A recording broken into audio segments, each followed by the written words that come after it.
Something's wrong, I feel it circling like vultures round my brain. Couldn't see the danger in your eyes. Draw me in, got me spinning now like water to a drain. You were perfect till I realized you hadn't shown your face. You sing a pretty song to drag my heart along, a siren serenade. You're ringing out your praise. Your lungs are wrecking, you know it's wrong. I was deaf to the ringing bells, wanting me to break, deafened by the sirens' soothing lies. I can't leave, I am in too deep, been sinking for a while, prisoner to the same thing I despise, devoted to a fake. You sing a pretty song to drag my heart along, a siren serenade. You're ringing out your praise. Your lungs are wrecking, you know it's wrong.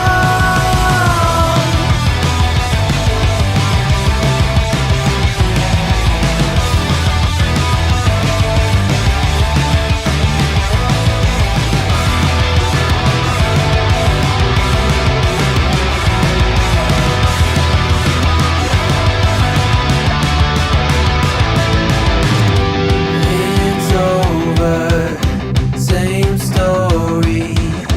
You lose to love and glory. It's over, same story. You lose to love and glory. You sing a pretty song to drag my heart along, a siren serenade. You're ringing out your praise. Your lungs are wrecking, you know it's wrong. It's over, same story. You lose to love and glory. It's over, same story. You lose to love and glory.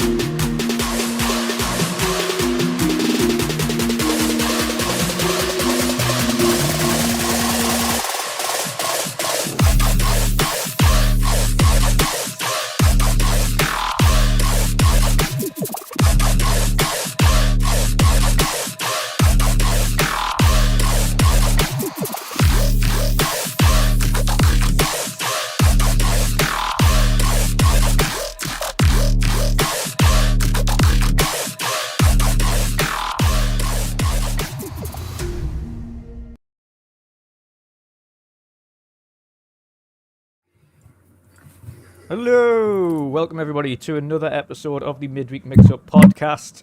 Of course, I am your host. I'm going to turn this down. Wondering Dutch, of course, with my awesome panel here. The regular panels all returning to the show this week. And of course, we've got a number of topics to be discussing. But before we do that, a quick shout out to everybody in chat. Hello, welcome all. Thank you for joining us. Of course, if you can, please make sure to share out the stream if you can. Of course, we know we did it a little while ago, not on live, but we did it about half an hour ago. So if you can share out that we're live, that would be helpful. But let's get into our introductions first and foremost. Xbox Mick, how are you doing today, sir? What you been up to? What you been playing? Yeah, I've been playing that Wizard game recently. Just completed it. I haven't gone for all the achievements like yourself, Dutch. I probably will though. I like to give myself something to go back for. So it's nice to play the games when they first come out, and I like to play them when they're new. But then I usually get a craving to play them again, just maybe a year or so down the line, and then by that point I've done everything, so I don't bother. So that and Gotham Knights was another one that I completed, and I thought when the updates come and it gets a nice big patch, I'll probably go back to it. So yeah, I've been playing that, and now I've put it away for a bit, and it says wow, turn down mic. Yeah, apparently I'm too loud. Audio. Let me turn mine down. Oh, it's on the automatic mic adjust. So I've turned mine down a touch there, Dutch, just in case.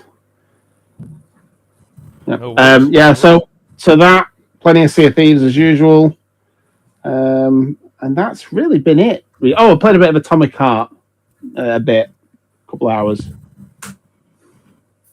Leave it at that. Talk about that later. Yeah, yeah, we will talk about it. I think we've got a bit of mixed feelings in here about Atomic Heart, having played it. But yeah. I've not touched it. Yeah. Same here. Not yet. No, that'll be a short topic then. Awesome stuff. Next up, Boxy. How you been, sir? What you been up to? What you been playing? Doing good. Little stressed from work. My job has been crazy lately, so I did not get to play as much as I wanted. I honestly, I wanted to finish actually Hogwarts by now, but I'm still at the third trial. You see, my problem was this week. Like, I got it a little. Boot up Hogwarts. It's when I boot up H, play one match, and move on. So I haven't played much. Probably 5 more hours or so in Hogwarts this week. Trying to finish it over the weekend though, and then like I said, H 4 season 4 has started. It's funny, they ranked me in gold too. So whenever a season starts new, you have to play 5 matches, and then they rank you somewhere. And for some reason, they ranked me in gold 2. So I started season 4 in gold 2, and that that I'm not gonna stay there. I'm already back to gold 3. But is that what you expected? That you were gonna be like? No, not at all. I finished the last season in platinum. So I expected them to rank me at least platinum 1, or if not that, gold 3 or something like that. But yeah, for some reason they decided to rank me in gold 2, which is kind of weird because now I'm winning all the matches. And like fighting my way back. So I'm already now almost back in platinum, like literally one more match and I'm back in platinum. So if I win the next match, of course. Yeah, but other than that, that was it, man. That was it. Not much gaming time. I did pre-order a couple of things though. I pre-ordered, of course, Diablo 4, which is now available for pre-orders. The super golden special edition. And then I pre-ordered Metroid, the physical one. So Foxy, yeah, Foxy, I thought, did you not get the memo? You're a Gamepass subscriber. That means all the sales are cannibalized. You're not allowed to buy games anymore. I know. I'm not supposed to buy games. Guilty as charged. So yeah, man, that's what I've been up to. Am I the only one that finds myself buying more games? I'm not. I'm buying games that I wouldn't have normally bought though. I wouldn't say that. I'm not sure. Lots of indie games, like ones that, like the cheap ones that are in sales. I buy loads of them now that I would never have bought before. It's just me, obviously. No, I don't know.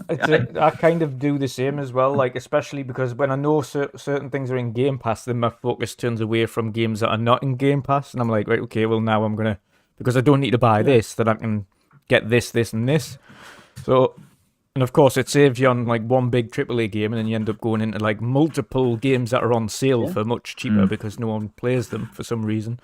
It's a bit like the Steam effect. Yeah. You just buy stuff that's in Steam because it's in the sale, and probably never going to play it. Or but like I see it and sometimes I'll buy like a sequel or a prequel to something that I've played the other one from, but I haven't played the prequel and sequel. And I'm like, well, I have to have the collection, so so I'll buy another to make sure I've got the full collection. Like the Far Cry's, I own all of the Far Cry's, but I don't think I've played all of them. I think I've played just a handful. Yeah, I'm the same, man. I like deep sales, and that's when I buy stuff I'm never gonna play. I know people call that the backlog, but I don't believe in a backlog. It's just a bunch of games I'm never gonna touch. Yep. I think you're the only one that believes that. Collection. It's It's collection, not the collection. backlog. Yeah. Yeah, correct. The collection, not the backlog. And I don't think I'm the only one. I'm probably the only one who admits it. Yeah. So I go with that. No, I've got a really big collection of games, and that I might get around to playing a lot of them at some point. But it's always nice to know that if I do feel that I want to jump on one of these games and try it out, then I can. Because there's always a lot of times as well where people like get on at you and they're like, "Oh, have you never played such and such?" And I'm like, "No, but I do own it." I'm with you there, man. I'm with you there.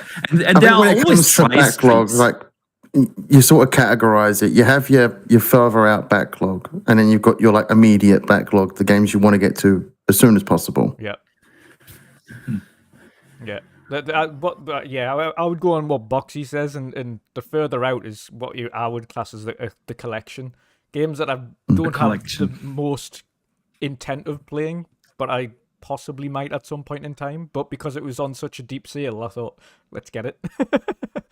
And I do that a lot. Yep. Yeah, me too, man. Me too. Same here. Like, oh, that's only £8 for all 3 games? Bargain. I'm never going to play all 3 games, but let's go for it. Indeed. But Dutch, I wanted to ask you, man. We got some gaming time in over the weekend.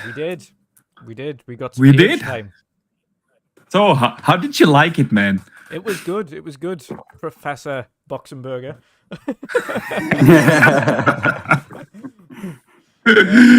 Yeah, man. You got the basics down? No? So yeah, man, you got the basics down. No, this will not do. This will not do. This will not work. Not enough villagers. You kept forget building them. It's the secret is your town center must never stop producing villagers. That's the secret, man. Yep. The success. Yeah, never.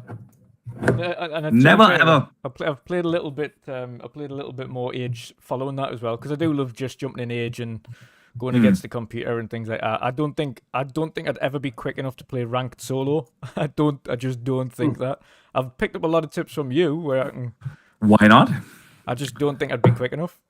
I don't. No. You might not be ranked in platinum then, but I don't know. Silver, dude. Silver is doable. And once you get the hang of it, you will find. I dare say you can get to gold 1 at least without being quick, simply by having the right build order. Yeah. It's like you don't have to do much in the beginning until you're age 3. You don't have to do much, man.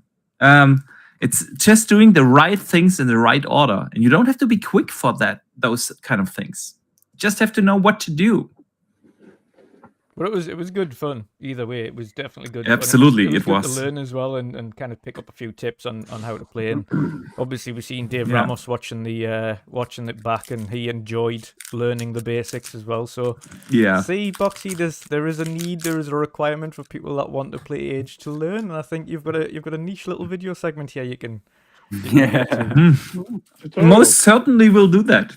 As soon as it comes out on console, I will do not just a beginner's guide, I will also definitely do like a live stream where people can come in, ask their questions, and I'll explain a couple of things. definitely. But no, it was good. You need to cosplay while you do it, though. Yeah, cosplay. I will dress as a trebuchet then. It's a trebuchet. I'll go as a cannon. And there you go.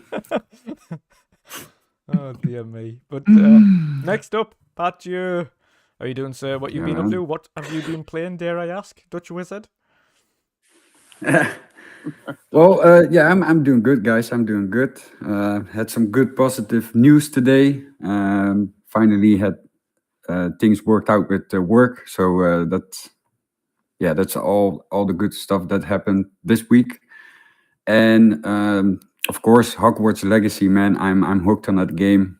I cannot stop thinking about it. Cannot stop playing it. I think I have like Aurelio. 36 hours now. Yeah, 36 hours. Yeah. Almost level 40. Nice. So yeah, it's crazy, man. It's the game keeps being interested. Yeah. The side quests are good. The main story is good. The things that you discover are freaking cool. Been posting a lot on TikTok as well. So yeah, it seems that a lot of people are liking this game, and Oh yeah. it's yeah. Like I said, I haven't touched, I think, no other game than Hogwarts Legacy for the last 2 weeks or something. So yeah, it's main game for this upcoming weeks. Yeah. So yeah, man. Yeah. No, it's absolutely awesome. Like, obviously, I loved it enough to 100% it, but like even then, I wasn't like rushing through it. I was just couldn't get enough of the game, so I was just on it a No. lot.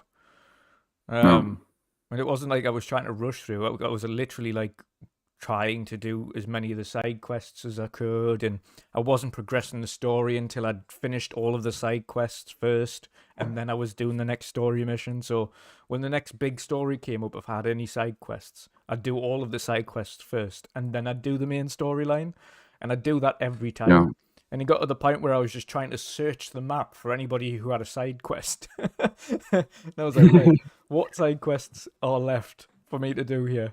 And I was just finding random villagers that were like, can you help us? Like, this guy's gone missing, or this, we've been having trouble, there's a troll up the road or something like that, and you'd go and have to fight the troll, or someone's gone missing, can you go and find them and see what's happened to them? And you'd go into a spider cave or a massive dungeon or something to go and find them, or there was so much to do, and having 100%ed it and started with all three of them, and now also see the differences in each of them as well. Of course, you can't access anyone else's area unless you're in that house. So there's tons of areas for all the different houses that you can't actually get into without being in another house. So it's like a whole segment of the castle that is locked off to you unless you're in the house. So like Slytherin's, of course, got a big snake door that just doesn't open or appear at all unless you're in Slytherin. Hufflepuff is a load of barrels, and if you try to go near it when you're not in Hufflepuff, you get sprayed by loads of vinegar. So they just spray vinegar at you. If Gryffindor, Gryffindor's a big painting on the wall, and you've got to know the password. Yeah. If you don't know the password, you can't get in. So it's mad. But with the main story, because I was playing it, I had this guy Sebastian. He's from Slytherin, and you have this other guy, Ominous. Yes, the guy that's blind. Yeah, and there's one mission, because I'm Gryffindor. There's one mission that I actually need to enter some kind of area that is from Slytherin. Yeah. Because I need to collect a book and stuff, and I think I clipped it as well because this ominous he's speaking this snake language. I don't know how you say it. Yeah. So that was freaking. I was playing this. I was like, what? Even this they have in the game, like all those kind of things that you know from the Harry Potter stories and stuff. And yeah, it's like, so interesting. I man. pointed that thing out to you guys as well, didn't I? Like I found in one of the secret rooms and people can find it if they look hard enough. There is a lot of Harry Potter like nods, and from Deathly Hallows Part 1, where Harry breaks his wand, that's actually upstairs in one of the secret rooms in Hogwarts. It's his broken wand in a little like container. But a lot of people probably haven't seen that. And then you were like, but how is that possible? Because it's like hundreds of years beforehand. I'm like, I know. Before, yeah. But they give lots of nods Time to travel. the film in that way. But yeah, it's so detailed. So detailed. Hey, and by the way, before we continue, big shout out to everybody who's in the chat right now. Great to see you all. And Dutch, really, the Xbox dashboard things that you made, fucking love it, man. The Halo one is sublime, really. That looks really, really good on the dashboard. So yeah, big shout out to you, man. It's no worries. It's freaking nice. I thought I had to make the most of something, but then Mick's got the new dashboard, so it kind of yeah. I was like, I kind of ruined that for you. Sorry about that. Kind of messed it up. So, but I'll redo them once the dashboard's been rolled out officially. Then I'll redo them for the new style dashboard, which won't be too long. It's not a big difference. Yeah, it's slightly up and slightly I hope they change it. Yeah. I hope they change it anyway. Yeah. We keep leaving feedback saying change this. Yeah. Nobody's really happy with it. Please change it. But they just seem to ignore that and keep doing what they want. So yeah, and I'm still getting requests. So I'll be making whatever games people request from as dashboards or whatever. It doesn't even have to be an Xbox specific game. Like I've had people ask for Final Fantasy VII Remake, for instance, even though they say I know we're never getting it, but I want a Final Fantasy background, so I've done that. And, but yeah, it's like I say, it's made the most of it, so you can actually see a background because you can't otherwise. Yeah, nice, nice. But awesome stuff. Next up, General C. What you been up to, sir? What you been playing? I haven't been playing as much Hogwarts Legacy as I'd like to. I stopped streaming that for specific reasons that I won't mention on here. But I absolutely love the game. Enjoying that really a lot. I definitely need to dive back into it. But I actually started Gotham Knights on stream the other day, and I've been enjoying that. I do find the gameplay a little bit clunky in places, but it's bearable. So yeah, I'm enjoying that. Probably going to stream that in place of Hogwarts Legacy, and I'll play Hogwarts Legacy when I'm not streaming. But other than that, Sea of Thieves and the usual Hunt Showdown is what I've been playing, and that's turning 5 years tomorrow. Hunt Showdown. So there's Twitch drops, and I'll be streaming that with Twitch drops on. Nice. Yeah. Nice. Nearly Pirate Legend as well, aren't you? Yes. Nearly Pirate Legend, yeah. Probably a week or 2. Years. That's 5 years next month as well. That's crazy. Time flies. Time flies. Mm-hmm. Jesus, It does. Awesome stuff. Yeah, like I was saying, I was playing a bit of Age with Boxy. I've been playing a little bit of Hogwarts, and I've tried out Atomic Heart. Though I'm not sure how I feel about Atomic Heart yet. It looks pretty. And I think Boxy might like it because it's a little bit more like, it feels to me like a Dying Light meets Bioshock meets, what else? Meets with Wolfenstein, but you replace the Nazi party with the Soviets and you kind of get the same thing. That's essentially what this is here. Yeah, I don't know how I feel about it because I wasn't overly fond of the combat style and the feel of the combat in Dying Light. But I think people who play Dying Light and like the kind of physical combat style of it, I think will enjoy the combat in Atomic Heart. Have you tried to play it yet, Boxy? Or I'm not gonna play that game anyway. Yeah. Anyway, I just have a problem with the entire game developer and the way how they funded the game and where the money is going. So I'm boycotting that game. That's fair. But I also learned I have to be very careful with those kind of statements, because the people that always preach tolerance are the least tolerant people. I've learned that the hard way. Yeah. And they can't accept the fact that when you play the game, when you send money towards the developer, it goes to Russia. It's just a fact. If you can still enjoy the game, I do hope you enjoy it. I wouldn't be able to, so I'm not gonna touch it. Yeah, that's fair. That's fair. And again, everybody is fully entitled to either way, playing it or not playing it. Same applied for Hogwarts.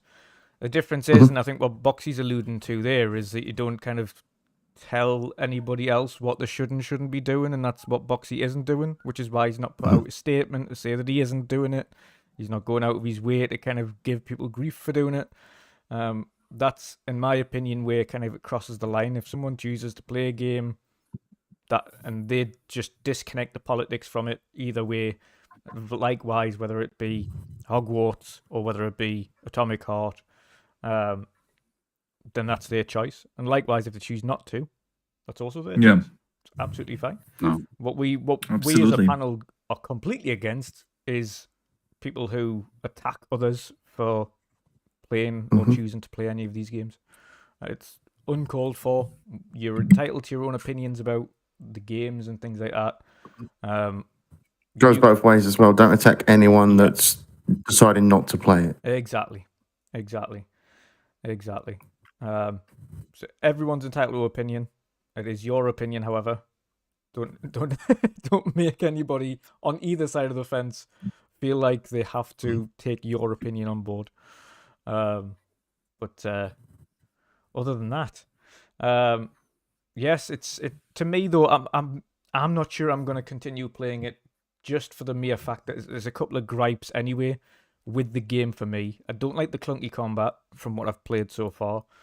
The voice acting or the narration or the whatever it is annoying as hell. Really annoying. And I think we might have another one in. Yes, we do. There he is.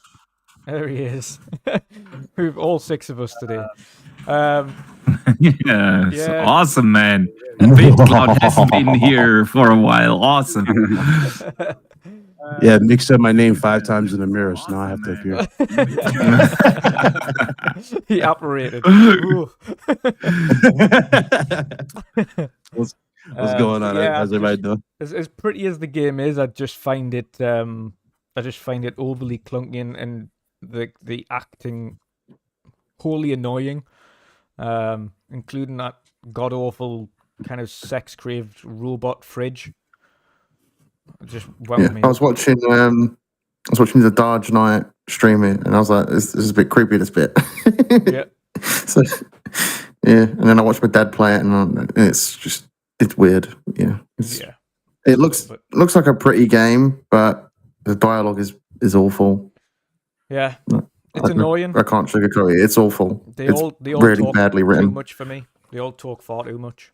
And it grinds on you. It's not even like it's fun. It's fun conversation. Like kind of ground on me like immediately, to the point where I was sitting there kind of just going, I'll like force myself to play another half an hour or so and just see if I get with it. And I'm not, and I'm probably not going to force myself to go and play it. I'll probably rather go back and play Sonic Frontiers or something else. I know personally, and again, others might enjoy it, but I know personally what I like immediately. If I'm within the first hour or so of a game and it doesn't grab us, there's a very little chance that I'm going to continue playing it. Yeah, same here. Like, if I don't like a game after 2 hours, I'm usually out. Yep. And that's just not worth it. There are so many other games you can play all the time. We never run out of games to play, so There's really no, yeah. I sorry, Boxy. Yeah, it's what I wanted to say is just there's really no point in playing or trying to get into a game. If you don't like it, move on. There's always something else. Absolutely. I Thing is, everybody's too tribal. That's the problem. Yeah, definitely. I had the same problem as you, Dutch. The dialogue was the main character was just obnoxious. Mm-hmm. He was just driving me up the wall, and yeah, I get it. He doesn't like the robots. I get it, but it just became like, oh god. All right, yeah, I get it. You don't like the robots. Move on, you know. And then it reminded me of a little bit of sort of Bulletstorm, but without the humor. Yeah, know, without the fun. And the humor is what makes Bulletstorm great. So it was just kind of like obnoxiously, shouting and being offensive, but it wasn't funny. It was just shouting and being offensive. And it was It's that type of humor that is like so low effortly written. It's one of the reasons why I didn't play Borderlands 3, and I absolutely love Borderlands 1 and 2. Just Borderlands 3's writing was awful. So they got a bunch of teenagers in one room and told them to write the script. It's terrible humor. Yeah. To be fair, I think a bunch of teenagers might have done a better job. It was they got a bunch of like poor streamers doing it. That was the problem. Yeah. But everyone in Atomic Heart sounds Americanized as well. Not one of them sounds Russian. Yeah. I mean, the another gripe I have with the game, and even Wolfenstein doesn't do this, and Wolfenstein's based around the Nazi Party being successful. But this is like unbelievably like pushing Soviet everywhere, like ridiculously. And I understand it's based in 1955's Soviet-controlled world essentially, but it's just a bit overkill, like for me personally, and then it's not even done tastefully. I don't. It's doing your and it sounds strange, like at least in the Russians for the Nazi Party in Wolfenstein, like they were made to come across as the evil empire, essentially, and kind of they were like you were going against them and you were in the resistance and things like that, and it made kind of okay, they're evil, like at least we've set that thing, like they are evil. And of course, we know it was for the right reasons, of course, over in Germany. I think initially banned and then censored heavily on Wolfenstein. And I still think even to this day, it still doesn't have the flag. It's still censored. Yeah. Yeah. It is in Germany. You're not allowed to use this. What's it called? Swastika. Yeah, swastika, the Nazi sign. You're not allowed to use that in entertainment products. So also in movies and everything, you have to remove that swastika, except for documentary reasons. And that's, by the way, fun fact on the side, why Schindler's List is not an entertainment movie in Germany. It is a documentary, so that they can use the actual footage and things like that. But in entertainment products like video games, movies, whatever, you're not allowed to use that symbol, and so it's still censored. Yeah. But overall, I just think it's a pretty like bang average game. Like, it's not something I don't think I'm gonna go back to it. Like, I've not had the inclination to pick it up and try it again. Like, and if you don't have that inclination, the chances are you're not. I do get Bioshock vibes from this game, and I'd rather just play Bioshock. So I've been thinking about installing the first Bioshock and playing that like the last few days. I absolutely love that game. Bioshock 1 is amazing. It's a masterpiece of a game. Yeah. Oh yeah. Well, they all are, all the Bioshocks, and of course, hopefully, we're going to be getting a return to Bioshock soon. I'm sure they mentioned something like that. So. Fingers crossed. Before we continue anyway and dive into the actual topics of today, welcome BitCloud. Welcome back, sir. It's always great to have you. Sir. How are you doing? What you been up to? What you been playing? Have you dived into the VR experience today? No, unfortunately not. Didn't get Not a pre-order arrived? in time for that. However, Yes. in terms of gaming, that's what gamers do, right? We game. We game. I just Yes. platinumed Hogwarts Legacy Yeah. the other day. nice. Put that on Twitter. Nice. Two of us. So that was fantastic. That was a fantastic experience, start to finish. That is the best Harry Potter-esque, like to the book game I've ever played. It's like that is top tier. I'm surprised how amazing that was. That was incredible. So if you haven't played Hogwarts Legacy, don't listen to the weirdos. Play the game. It is. I put it high up on the list. You will not be disappointed, especially if you like the books. It is. Granted, Yeah, I am it not a is. fan of J.K. Rowling though. J.K. Rowling's comments have been ridiculous. But besides that she has nothing to do with the game. But Yep. that was fantastic. That's what I've done there, and pretty much. I guess I'm just probably just gonna clear the backlog just in time. So when we get into Resident Evil 4, again, I have nothing in the way. Oh, of yeah. that. I can't wait for that. So that's pretty much what I've been up to. Awesome stuff. I wanted to say on the platinum as well. How long did it take you to finish it? For me, it was about, if you include doing the 2-hour stints for doing each house again. Yeah, that's 6 hours. 68. It was, I think. Yeah. Almost, about like almost 70 hours just for doing everything in the world, all the collectibles, the Merlin trials, which like 95 of those, which blew my mind. And I actually sat there and did 95 of those. But God, what else was there? Merlin trials, I'm a little surprised there wasn't no Quidditch, but again, that's where DLC hopefully might come into play with this. Yeah. Not even the Chamber of Secrets is in here, which by the way, they did put in the game. That's in the game. The bathroom is to the T. I did a short video on it. But they already announced that they are not like they were more focused on releasing the game than putting out or working on a DLC. So they said this, but I don't know if they are gonna work on it. So I hope it's such a big hit, Pat. It might happen though. It Yeah. really surprised me. It might happen. So hopefully we get Quidditch. I would love to see their take on Quidditch. They mastered the flying. That's all you gotta do is just do the game, and boom, we're good It to go. feels like they were rubbing Quidditch in your face at every turn as well. Like, Yeah. why are you Yeah. being so heavy about Quidditch if you've got no plans for it? Yeah. That really annoyed me. They were like you're walking around in always hear it. uniforms and like playing like hitting the ball across to each other and things every 2 minutes. I was like, really? Like they over there teasing. It's like, hey, you guys can get the Quidditch gear, but I'm like, how dare you? I don't want the Quidditch gear. I want to play in the damn arena. It's so good, but no, top tier experience. Really, really is. It surprised the hell out of me, and I was let down from the last game I was hyped up for, and that was Callisto Protocol. So the fact that this game lived up to all my expectations and really just made me feel like a kid again, low key, in the midst of it, I was like, you know what? That is a brilliant in every particular aspect. So it's fantastic. But about 68 hours to do everything in the main playthrough. Then you add on another 6 for those 2-hour stints in the other houses, which they did a good job with that too. It's not all the same thing. Everybody has a different quest you can get. So that's pretty cool that they did that. So they made those important, which is nice. Yeah, it was cool, and I think that's probably a route that can go down.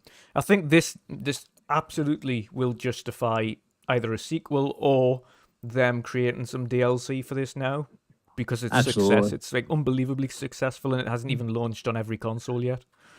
Did you get excited when they put you in your house with the sorting cat? Because I was like literally just like lost. I was like, damn, he's really like asking me the questions like about it was like, nice the way they did it. We get it. It was really awesome the way they did it. And of course, naturally, I just chose the house that I wanted to be in the end, but...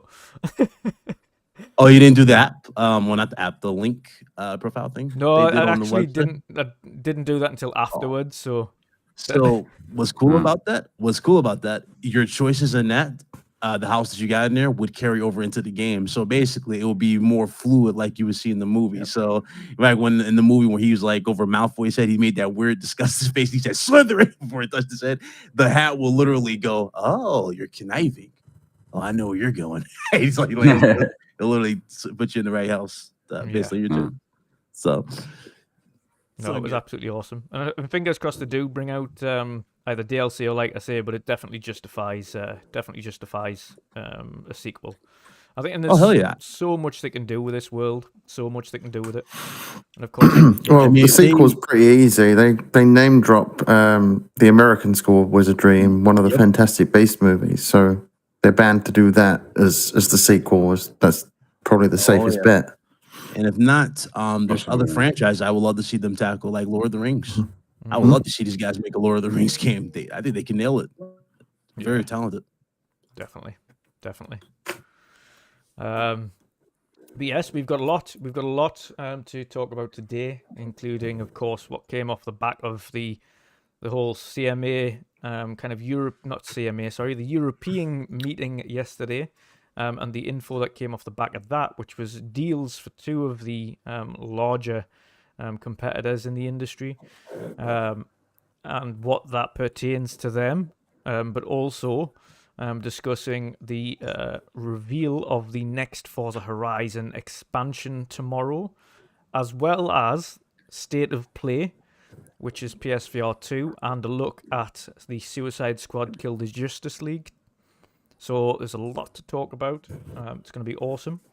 I think we'll jump into, first and foremost, the Forza Horizon 5 expansion, which gets announced tomorrow. Of course, this was out of the blue. It's in the Forza monthly, as it were, and they're dedicating it to the reveal of this next expansion. It's been a while. It has been a while. They used to keep it, as Pat knows, they used to keep it to like a routine segment, like every 6 months they'd drop the next one. And then you could expect, okay, once we've got the two, then we'll move on and we'll get ready for the next game. But it's took them a while to do the first one, and it's took them even longer to do the second one. So it's big things, Pat. What do you hope to see tomorrow? What kind of expansion are you hoping to see? Well, I heard and see some things. It could be like rally related, with buggies and that kind of stuff. But also some people were hinting out to like monster trucks. That was the same discussion that we had before they bring out the first expansion, of course. But it will be cool if they have like some kind of off-road, like dirt kind of expansion. I think maybe that with a new island and stuff where you need to discover new things, and same with the treasure island that you had in 4. So my guess is it has something to do with rally or off-road, dirt road, that kind of stuff. What would you love to see, as opposed to what you have seen? Oh man. It's just difficult, man. Maybe some new type of vehicle. We already seen in this Forza Horizon 5, you've seen a lot of motors. Yeah. So it will be pretty cool, but I don't think so. It will be pretty cool if they like add motorcycles or like that kind of stuff. But yeah, you never know. It's hard. You never know one day. No, yeah, exactly. But I'm looking more forward to the achievements. Yeah, yeah. Those extra achievements you've got there, because you've already maxed out the game and its first expansion. So. Yeah. Oh man, you better get back on the grind. Yeah, definitely. But to be honest, like the last achievements that they added to the game, they were not that difficult to get actually. So more like filler, you would kind of say. Yeah. No, okay. So, but yeah, this game I just need to get maxed out. I already said before Forza Horizon 5 came out, I'm gonna get all the achievements before the first DLC comes out.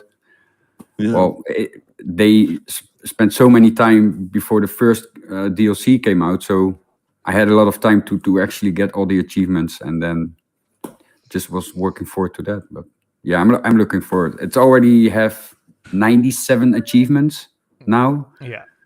So probably they will add like 30 more or something. I don't know. Awesome stuff. Yeah, man. Awesome stuff. I'm looking forward to it. It's the one thing that I was kind of happy with is what the little screenshot that they shared of the event looked like it wasn't something we've done before, which is good, because of course the thing with the Hot Wheels was that we had Hot Wheels. Yes, this one was bigger and grander than the first time, but it was still something we'd had before. And of course then we had Lego last time, so obviously we didn't want just let's do Lego again. This looks like it's going to be a new area, and it looks like it's a little bit more of a realistic area, akin to like Blizzard Mountain or Fortune Island or something like that. It was a little bit more of a realistic place to go. So that's, for me, that's good. It's more of an expansion on the map than anything else, and kind of just a new area to explore. So we'll see what they do there and how they implement their new stuff, because of course we saw kind of new mechanics and things in Hot Wheels and kind of the magnetic tracks and stuff, which was awesome. But in Forza Horizon 5, we had new things like dust storms and severe weather and like storm weather and things like that. So you kind of experience a little bit more elements and stuff on that. So I'd like to see what they do from a technical standpoint in the next expansion that kind of pushes it forward a little bit more again. And there might be like adding new vehicles, because like with the they had like a whole season that was dedicated to like the electric cars, the rally cars and stuff. So my guess is that they gonna add maybe more electric cars, maybe Tesla. You never know. Like it's a like it would be cool if they add something. Not that I'm gonna drive a lot of the electric cars, because it's quite annoying if you have a car that doesn't make any sound. It's pretty weird though. But yeah, it is. Yeah, it will be cool if they add like some of the big names in the game. So maybe a small ad with new cars. So yeah, definitely. Maybe even Formula one day, put in some of them track cars or British touring cars or something. You never know. It'd be awesome to see some stuff like that. GT cars, proper GT cars with GT body kits. It's definitely room for scope. Boxy, what about you? What are you hoping to see from this new expansion? Oh, you're muted now. Muted. I'm muted. Damn. All right. So, what do I hope to see? Let me start with what I expect to see. Like you said, something realistic. I've seen people out there saying, they will go back to Lego or something like that. I don't think so. They never did 2 games with 2 like DLCs with popular trends, I guess. Yes, exactly. So it's always been one realistic, one Hot Wheels Lego one. So it's gonna be something like that. The buggy thing sounds fantastic, but I would also love to see them explore different vehicles than just cars. Like motorcycles, boats, planes. I don't know, something like that. That would be absolutely awesome. Give us a MotorStorm type of approach. Yes, that's exactly what I was thinking of. Was it MotorStorm that was on MotorStorm. PC all those years ago? Mm-hmm. Yeah, it was on PS3. It had like it had like trucks. I had dune buggies. I had motorcycles. For all that, it had all that stuff. Yeah. Yeah, that would be awesome, and it would be perfect to like test them out in a Forza Horizon game without putting them in the next main game. Like Forza Horizon 6 can come out and not have these things if it just doesn't work in the Forza Horizon formula. You just basically made a DLC, but if it's a success, why not expand on that, man? If it works in Forza Horizon, it would be awesome to see. So yeah, that's what I'm hoping, man. And we shall discuss whatever comes out tomorrow in the world of gaming, because man, 2 hours before our show tomorrow, Dutch, the thing will air, so we will know by then. It's gonna be awesome. Yes, definitely. Jen, are you much of a Forza player? Have you tried Forza Horizon?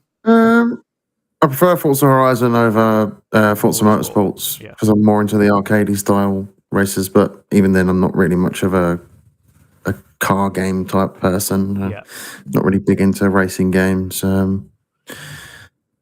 Realistically, I'd imagine it be maybe like an island or something. But I think Mick mentioned yesterday that Randall4 and Jez were speculating on something, and that was incorporate some of the other Xbox IPs into the game, like section off different parts. They did that on theme them to each game. They did that on 4. They did an awesome little mission where you're in a warthog and you're driving around, and there's like all the Halo ships are coming down, and there's like all the different things are kicking off. Yeah, they could do that with all of their franchises. Make it more of a fun type of different thing rather than what we all expect. Yeah, they could do Gears. They could do something to do with Killer Instinct. They could do really anything from their vast amount of IPs and theme it to that. Yeah, definitely. Yeah, definitely I'm not much of a racing type person, so I'm not really all that bothered, to be honest. Yeah, I was going to say I'd definitely say Gears. I think that would definitely work well in being able to get that in. You'd be able to have things flying over the head. You'd be able to.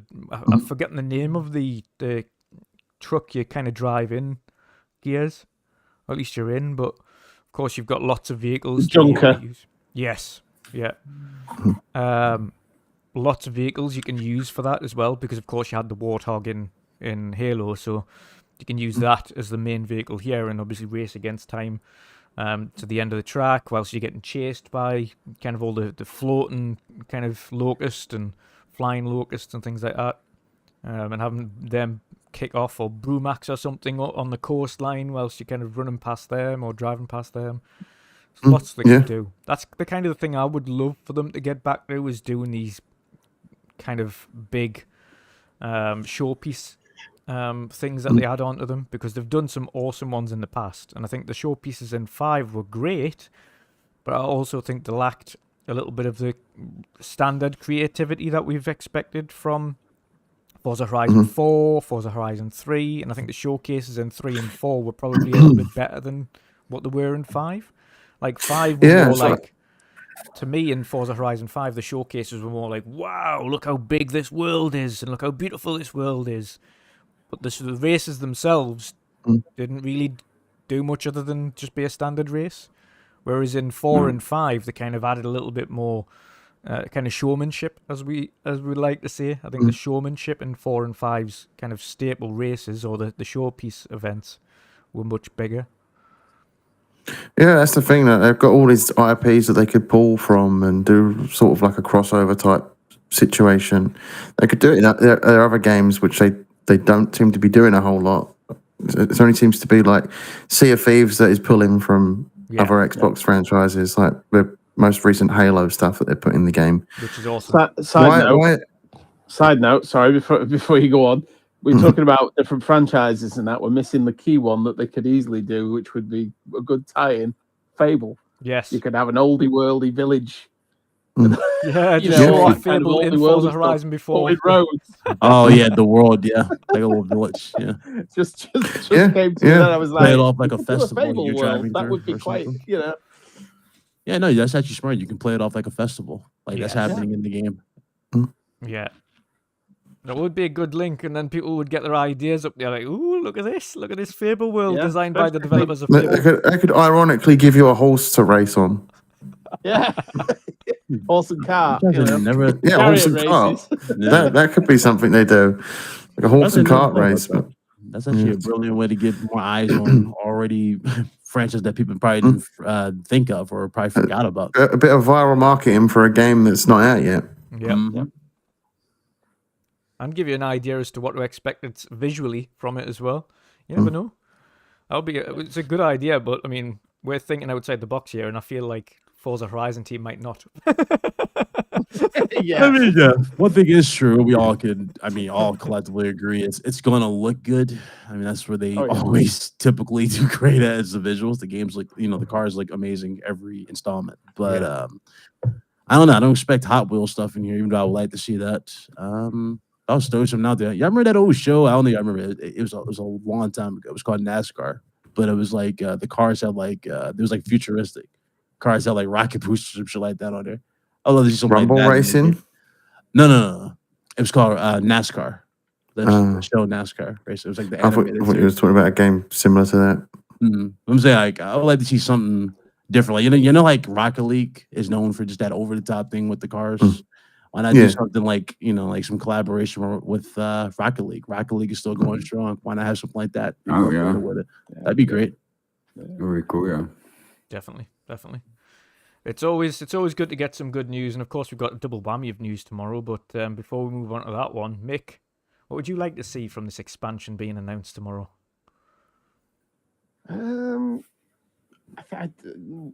Like Boxy said before, they've never done two of the wacky sort of world DLCs in the same game, so I'm thinking it's probably going to be something a bit more grounded, a bit more. That'd be a good one, actually. By the way, grounded. Grounded. Grounded. Where everything is No, I just said that. But yeah, the probably something. I one of my favorite ones was it Fortune Island? Yes. Which had all the kind of Fortune Island, the lightning had storms a lot and of everything. the lightning storms, the aurora borealis in the sky looked amazing. There was the Viking ships on the beach, all that kind of stuff. Really enjoyed that one. So, I'd be happy with something like that, but different. Don't want the same thing, obviously. But I'm thinking it's probably going to be something probably along those lines. But I don't know, really. There's a lot of options they could go for. I'm just happy with any of them, really. To be honest, it's all good. Yeah, it's all good. Yeah, and I think the vast majority of us have got either the Ultimate Edition or got the early play Ultimate version. So we've got the car passes and the expansion passes anyway.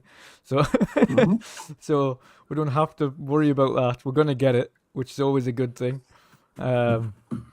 Yeah, for me, I'm looking forward to playing the next part of Horizon that isn't Hot Wheels again. I wasn't because I'd already played Hot Wheels on the previous ones. I wasn't uber interested in jumping back into another Hot Wheels. I just wanted the next expansion, like you mentioned, Blizzard Mountain or Fortune Island or something like that. They're far more for me. So I'm looking forward to Blizzard Mountain was great. Yeah, Blizzard Mountain was awesome. But I'm looking forward to seeing something along those lines. This time, as I think Pat mentioned there, I think it's probably along those lines, but instead of having rally cars, it might be buggies and things like that, off-roaders, and kind of focus more on the Dakar racing, should we say, the Dakar kind of desert racing, where it's kind of all massive sand dunes and big touristy touring kind of things out in the wilderness. I think that's maybe where the focus might lie there, but it definitely looks from the picture anyway like it's kind of set out in the wilderness a little bit, which looks quite. Has anybody actually said whether that picture that they've used is from the game or not? Is that a place in the game right now? It's not a place in the game right now, and people have noticed there's a section on that called Devil's Rock, which is something that is a real place in real world. Whereabouts, do we know? I don't know personally, but I've seen a lot of comments saying, "Is that Devil's Rock?" Because it looks identical to Devil's Rock. You might have to Google it. I think it's somewhere. Yeah, I was going to say, I'll have a look now. It's interesting, though. Yeah. Might take 2 seconds there. Yeah, trying. I said, didn't it go out? Yeah, Devil's Rock is in Canada. Ah, okay. Is it Ontario? Ontario, Canada. Yeah. Ontario? Yeah. Ontario, Could be. Canada. So could be. It's a beautiful place. Plenty of nice land to drive across and roads to drive around, I would imagine. So. Oh yeah, and scenery, and you know what they're like for building out awesome scenery. So.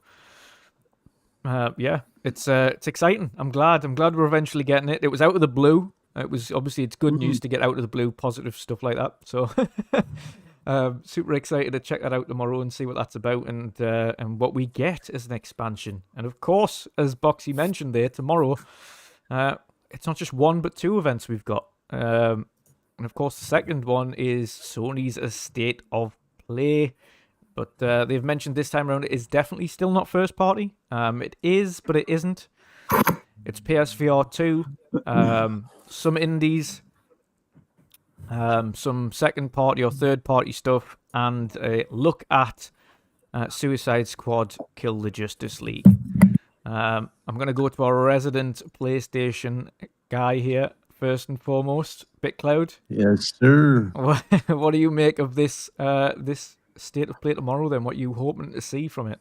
Are you going to invest in PSVR 2? I mean, I didn't buy the first one. The second one does look great. I have a Quest. I do play golf with a few buddies in the server and everything, so I might get it. Just haven't really fully committed to buying it yet, but looks good. As far as the showcase, they did say they're going to show off a lot of support for VR, which is great because the system just launched today. So that's awesome. What surprised me though, I was expecting probably something, like an update or something new wise from the studios, like Haven Studios or Demolition Game, because we don't know what they're working on. But they flat out said, "Hey guys, we're gonna do a deep dive look into Kill the Justice League." And I was like, okay, so it is true. Sony did pretty much get the marketing rights for this particular game. Crazy, but I don't know, man. I mean, we got fall still for Spider-Man. So I don't know when we're gonna get into like the new stuff from their particular studios, but I am excited nonetheless to see, what else. Don't you think they will have a dedicated, proper, bigger showcase this year? I hope so. I know they. I would hope so. Yeah, that's what I hope so. I mean, absolutely, because we were supposed to get one at the end of last year, and we didn't get one because they pretty much, I mean, let's face it, they didn't feel pressured to really throw it out there. So they pushed it out now. So whatever plans that were on the board over there probably were already pre-recorded and being edited into like the next showcase thing they're going to do whenever we get that. But as far as like what we, have to go off of, I mean, the biggest game they got on their horizon this year obviously is Spider-Man 2, which is going to be in the fall.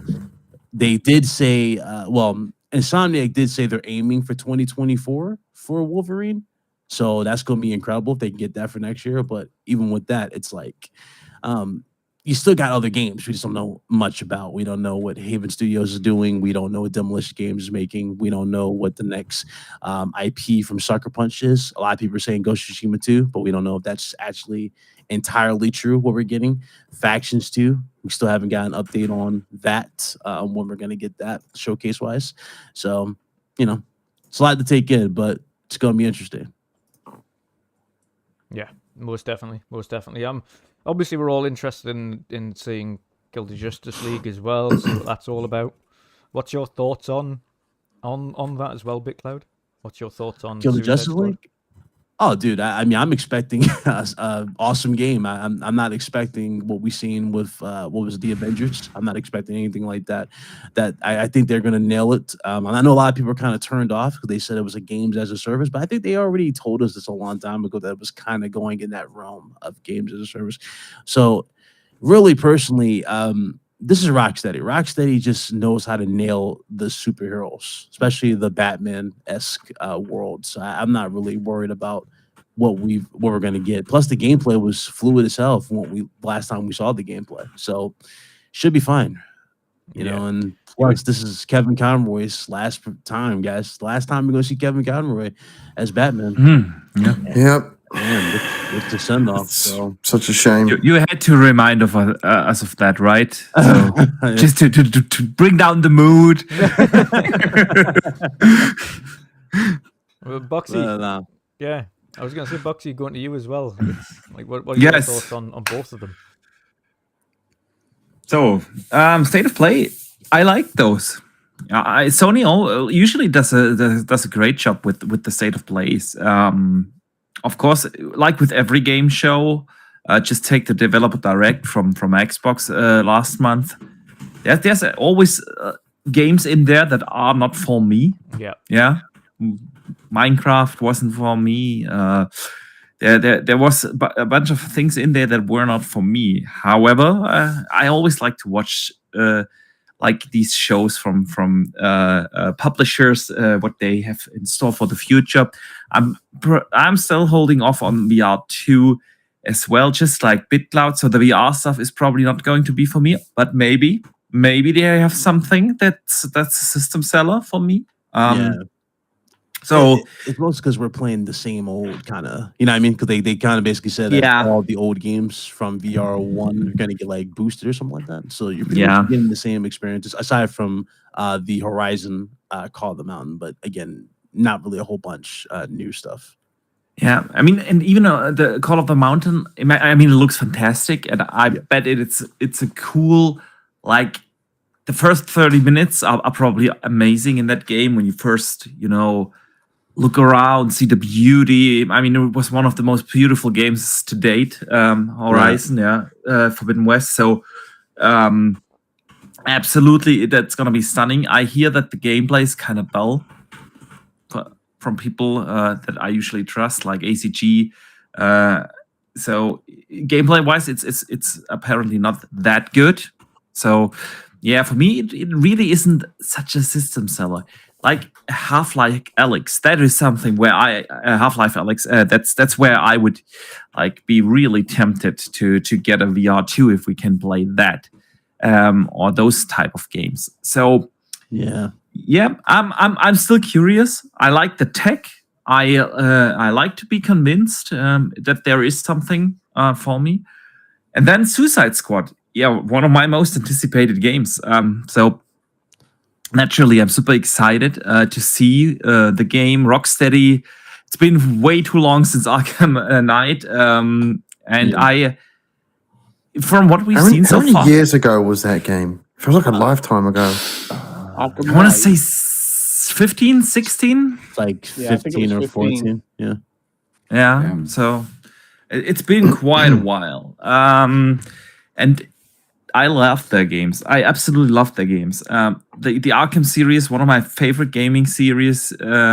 So I cannot wait to see Suicide Squad deeper. We have seen little snippets here and there. Like what we've seen reminded a lot of like Sunset Overdrive meets the Arkham Knight or Arkham City or something. That in between, colorful lights, like weird traversal, fast-paced combat. They definitely have the humor down. For Suicide Squad, doesn't take itself too serious, the game. So I cannot wait. Box? Not hope for. I mean, since we have IO Interactive doing the James Bond game, we still waiting on. I would love to see Sony announce, "Hey guys, we're getting a GoldenEye remake." First person, obviously, for VR exclusive. That'd be some cool shit. Like that would be a system seller, man. If it's, give me that. Yeah, man. Proper remake. We were not getting that, but I like that idea, man. I like that idea. No, didn't we just talk about that last week or 2 weeks ago? That it's way too quiet around Suicide Squad, and it's coming out in May. Yeah. So that's like. Wait, really it is May? Yeah, it's May. Mm-hmm. It's coming out in May, 24th, I think, or so. So not much marketing. They're really keeping a tight lid on everything, even with the leaks. So, Indeed. The other thing that I thought immediately when I read that is like, what the hell is Xbox doing?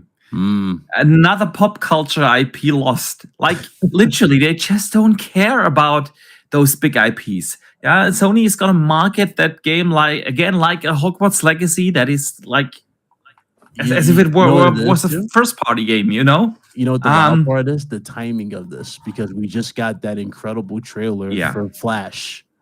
You can't tell me, if you're not a diehard Batman fan, you did not get a little teary-eyed in that trailer when you saw Michael Keaton in the trailer, like as Batman. Like, come on. Absolutely. As much as I love the look of that movie, I'm not supporting it. Yeah, you're not supporting it, but I'm saying like Ezra the Miller. look. Yeah, with the look. It looks phenomenal, but there's no way I'm paying to see this movie. Oh yeah, I don't blame you. I don't blame you. Understandable, man. Understandable, but BitCloud, you're right. That timing isn't coincidence. It just makes sense, and that's what we've been saying that for a long time. I know BitCloud. We had this discussion on here multiple times now. so Yeah, many times. why is Xbox not getting pop culture IPs? And like it feels like every pop culture IP that we have in the video game segment is getting picked up by Sony. Hogwarts Legacy, Spider-Man. Now we have this. We have Wonder Woman. We have like what? We kind What of is have it? one for Xbox, but the thing is, there hasn't been no Which real one? update on it. I don't know if you remember. It was the Indiana Jones, right? We did have Indiana Jones. Yeah, well, but no you're update. right, but come on, that's a like, very oldies one though. it's- Like that's our age But, frame. yeah. yes, it's like yeah. a pop culture IP from our youth. So like, I yeah, know.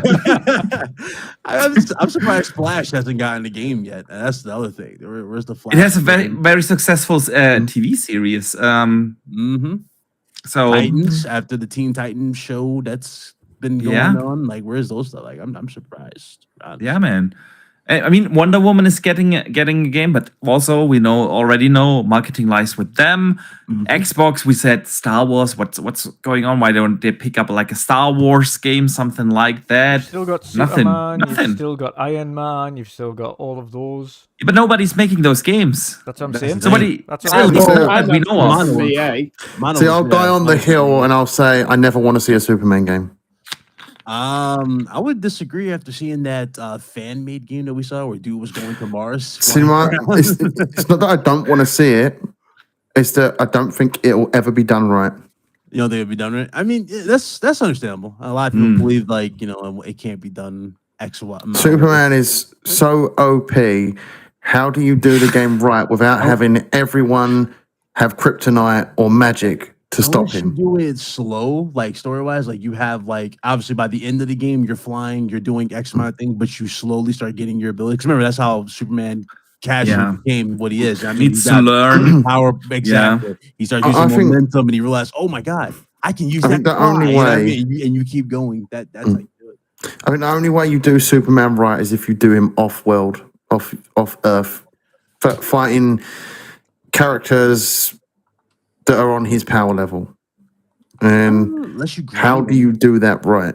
unless you ground him where like you know it's only so much he can do early, like at an early age, and as he Yeah, but progresses throughout the game, he gets older. That's going to feel awful.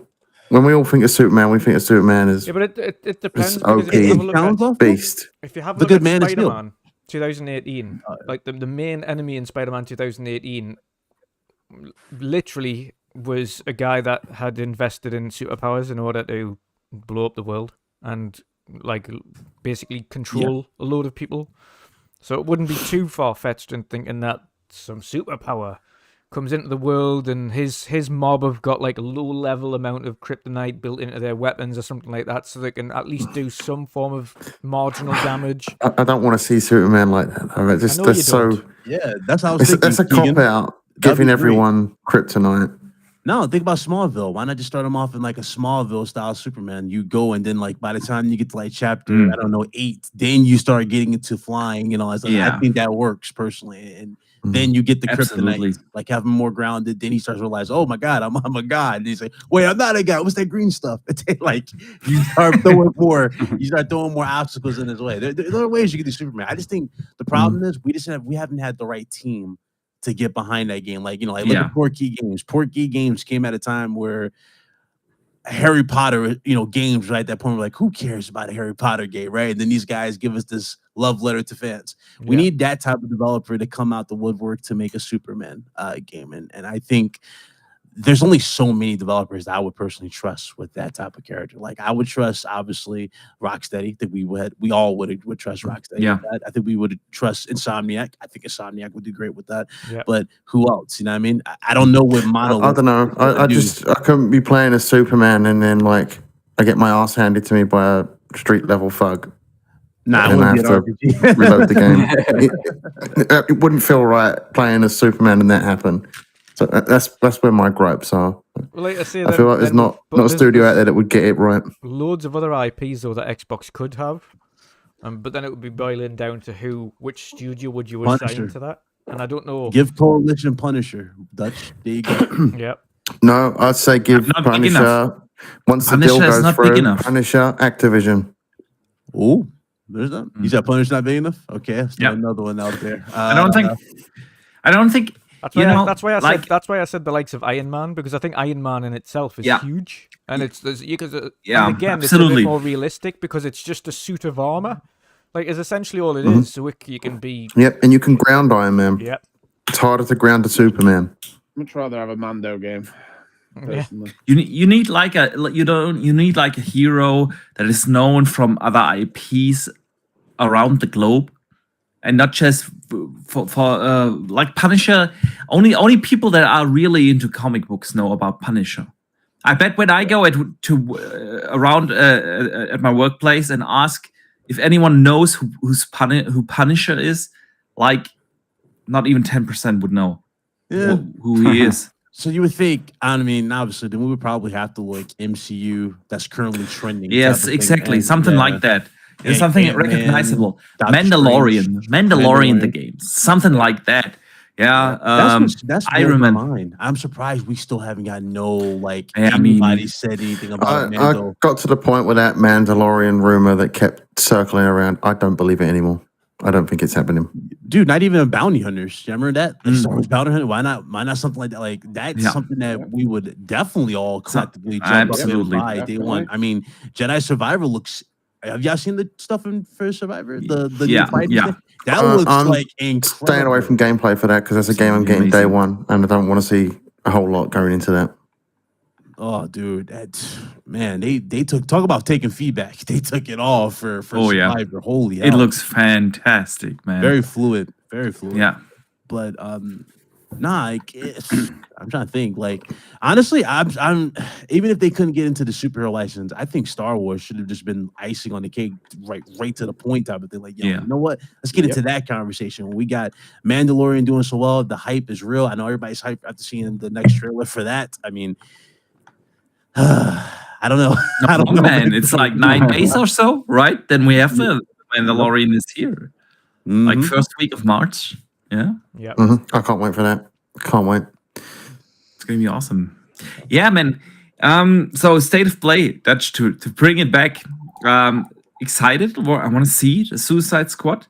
One little thing, though, of course, it sucks for a lot of people that want to play the game on other platforms than PlayStation, because we have seen that the parity clause is really a thing. Yeah. Like all these games that came out over the last, I want to say 2 years or so, where Sony has like the heavy marketing rights, had either exclusive content to some degree or had like Hogwarts. Take Hogwarts, it performs worse on Xbox. Even though we have parity on everything, yeah, it does, and things like that. That's just annoying. For everyone else. But it's a good get for of course Sony. Kudos to them.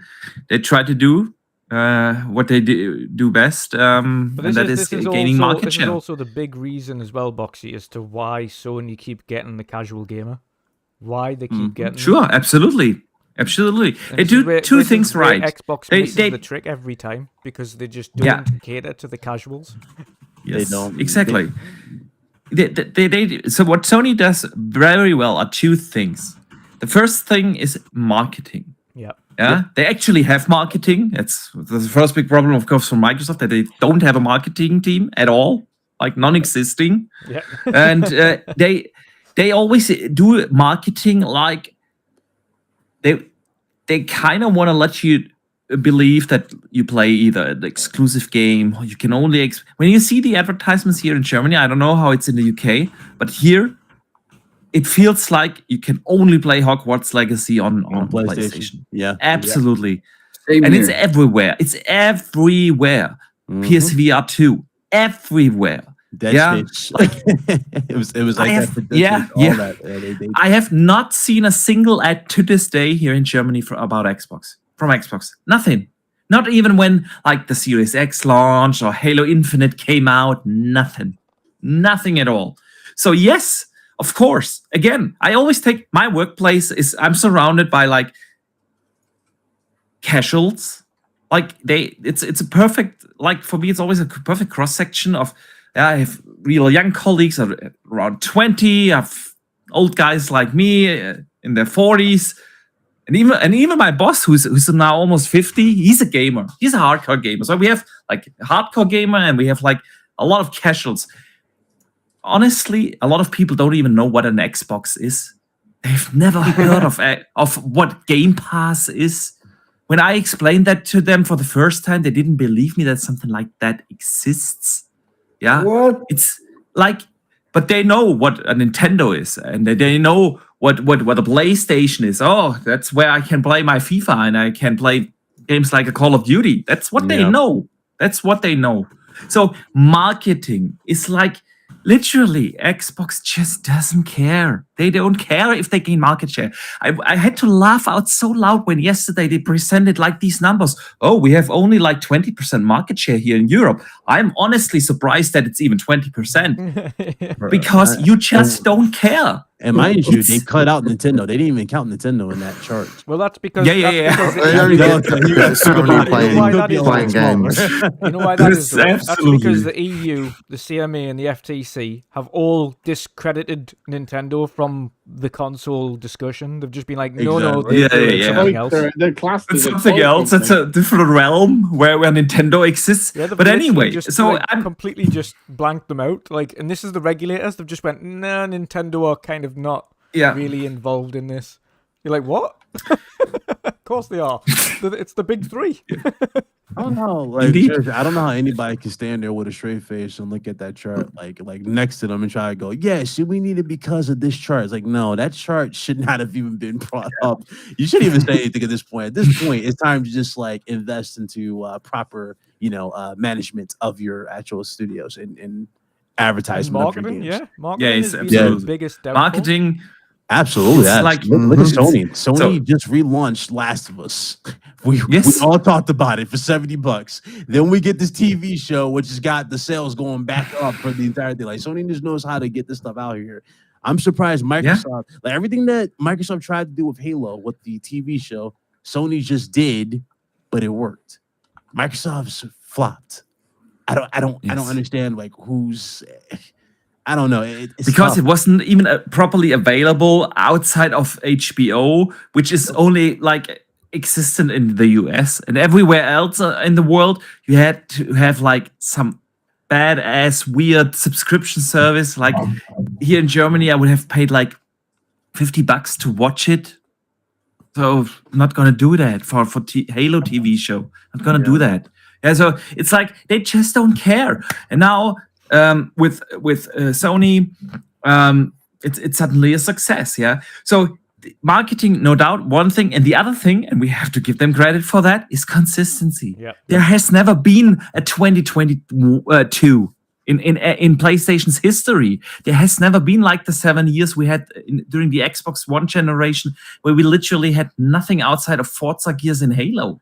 It has never been the case. They've been consistent in game release. They had stronger years, they had weaker years. But even the weaker years We're pretty good. They had something. Yeah. exactly. That's like this year. This year, if we BitCloud, you said it earlier. They have like Spider-Man at the end, and they have like factions coming, and that's about it. First party wise, Like an So- update on factions, and everything else has been third party deal related. yeah, exactly. So, but at least they have a couple of third party deals then, and they have like a big banger like a Spider-Man. Yeah. Mhm. So even in a bad year for Sony, they do still pretty well. So they have been very consistent. Now you can also argue a lot about the things like broken promises from launch, like the pricing structure and everything. They don't do everything right, but they get these kind of things down, and that's what caters to gamers. Like you let the casuals know that the brand exists and what they get when they invest in a PlayStation and gift it to their kids or whatever. That's what people know. Yeah. They don't know what they get with Xbox. You gotta make them feel like they're part of a club. You know what I mean? You get these perks, you get this, you get that. This is what's gonna be with you versus you going to the side and getting that. That's basically what Sony got down pat. They just know how to get that across. Yeah, and hopefully, exactly. hopefully Microsoft. I'm hoping for this to be a great year because we need that competition like ASAP. Because if the rumor is true and Absolutely. Horizon Zero Dawn gets a remake, I'm gonna be pissed off. I was gonna say, I'm I legit think- gonna facepalm and have like you're gonna see a meltdown on Twitter. I'm like, dude, who in God's name asked for a remake of Horizon Zero Dawn? Yeah. That ends up being true. I don't want to see that. Director Scott. Say, great Last of Us, Scott. the most successful game to be remade. How many times now? Even for TV, times. jeez. Like, Yeah. the thing is, as 4 well, like times, this year, technically. this year on the game front, Xbox is going to be absolutely fine, but it's the marketing side that they need to up their game big time for marketing. On the Yeah. game front, they're fine. It's not going to The happen. Last of Us They had remake like for 22 TV years now. Yeah. So, Yeah. Whereas That's on a true. flip honestly, side, it's I was going to say on a flip side, you've got PlayStation, who on a first party front this year are pretty low. They've got the one normal first party game at the tail end of the year, that's Spider-Man 2.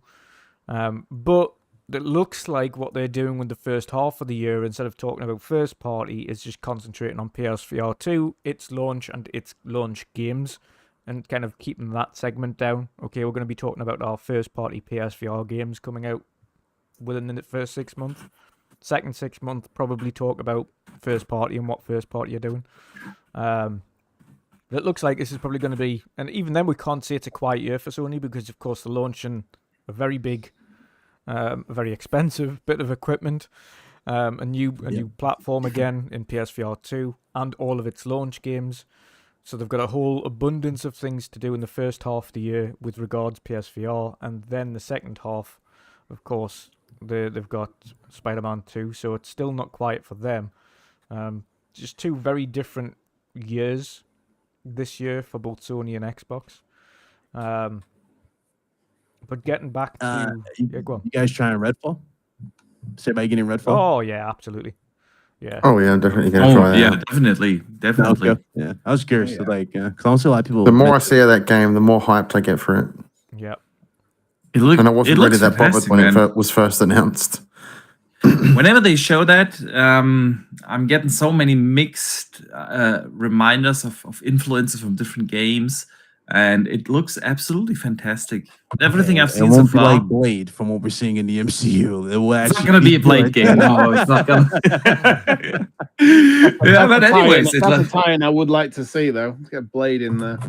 Not the what I heard about the MCU. PG-13 and now it's in developmental hell. I don't want to see that at this point. I'm losing so much interest in the Marvel movies nowadays. Imagine they get like killed and they disappear. You remember that show Buffy the Vampire Slayer or Angel? They just turn into like dust and it's like instantly over. There's no That's exactly I just feel like that Blade movie is never coming out. Yeah. It's never coming out. I don't know. Stephen Dorff. You remember Stephen Dorff, right? He's the guy who played Deacon Frost in the original Blade movie. Yes. The main villain. Like, he's been burying the hell out of it. He's been saying, hey, we did it better years ago when it wasn't to you. So I hope it's good, but I mean, I doubt it. PG-13. That is Marvel's problem. They need to realize that most people that are sticking with the MCU are grown-ass adults like myself. Start making those movies a little more adult-orientated. Don't watch Ant-Man and Quantum Man. Don't watch it. Don't watch Yeah. it. Yeah, save your time. All right, so the thing is, I am going to go watch it, but I just don't care, to be honest. Like one of my friends wants to go see it, and I honestly don't care. I feel like I'm going to fall asleep in the cinema watching that. I kind of want to save you because there's a clip there's several clips on YouTube that's leaked from the film. I kind of just want to save you. Oh, I've seen some clips, and I've seen some clips, and I'm like, this is in the movie. It looks awful. Oh boy. It looks like Mighty Morphin Power Rangers, and I absolutely love Mighty Morphin Power Rangers, but that's not what the MCU should look like. Literally, if y'all seen that movie Sharkboy Lava Girl, they literally took that concept from MODOK and stretched to do that. I'm embarrassed to say I'm a Marvel fan when I watch the Marvel Cinematic Universe nowadays. Oof. Yeah. The mighty have fallen, man.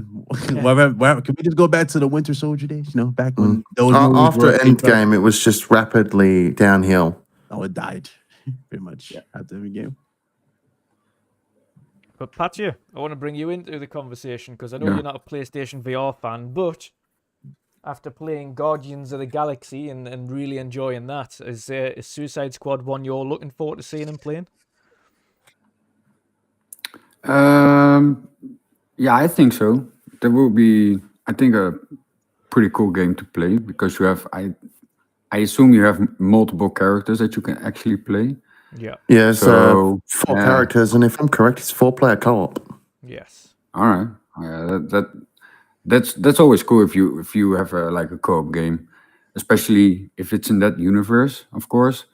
But yeah, it will be pretty nice if I can play it. Yeah. Yeah. It would be pretty cool. That's something, I mean, because I know you really enjoyed Guardians of the Galaxy when you played that. Yeah. Was that something kind of Yeah. as long as it's done to that standard, you'd be excited to play it? Yeah, I think so. Yeah, I'll be excited then. But because you guys were also discussing like what kind of other game, like are you looking for or what do you expect? I was always interested in like the Luke Cage and Daredevil. So you have the Defenders. Yes. It would be pretty cool if they actually have a game like that. Yeah. So That would be pretty nice, though. I really want a Daredevil game. Yeah. That's gonna be too much like Batman, though. To be honest. You could do a different spin on it, I suppose. You haven't done it before. Yeah. You can, but I mean, what you gonna like? You got Detective Vision. That pretty much is gonna be the same thing as the echolocation. See, he's more of a more grounded Batman because he ain't got the rich boy money to play with. Oh, he got money though. He's a successful lawyer. Yeah, but he's not no billionaire philanthropist, is he? Nah, he's not that. Yeah, he's just a red. But yeah, with the. Yeah, I gotta go on. No, go on, Pat. Go on. But like you have some like pretty cool characters in Suicide Squad, so will be some pretty badass combats and that kind of stuff. So definitely. It's always a good. Like you say, there's so many IPs that any of them could use up, but Microsoft needs some, and there's an abundance we could suggest to them. I don't know why they've got a reluctance on any of these big IPs or asking for them or going out and getting a deal to create an IP in any of these big universes. It's strange that they haven't. It's strange. Yeah. Like I'm it's always like the like the big characters that you have, like Batman, Spider-Man, and and there are so many more like TV shows that you have that you can actually make a game of. Yeah. Make it like different kind of stuff. Because I it's really cool because you guys know that if there's gonna be a game that I really want to play on PlayStation, it's Spider-Man. Yeah. Yep. But yeah, it will be pretty cool if they like make some of the new characters that you have, maybe Moon Knight or. Yeah. Would you be interested? I mean, we don't know how they're gonna nail Superman, the evil Superman in this, but if they do it right, and it's like it has you going, damn, I want more. Would you guys be interested in seeing Rocksteady do the comics, the Injustice comics in game form? That could be interesting. That would Proper actually story-driven. be fantastic. Yeah, like legit grounded, like to the T, not like the fighting game, but legit like the comic, like exactly like the comic, the full-fledged story. Yeah, I'd like to see that. Cool.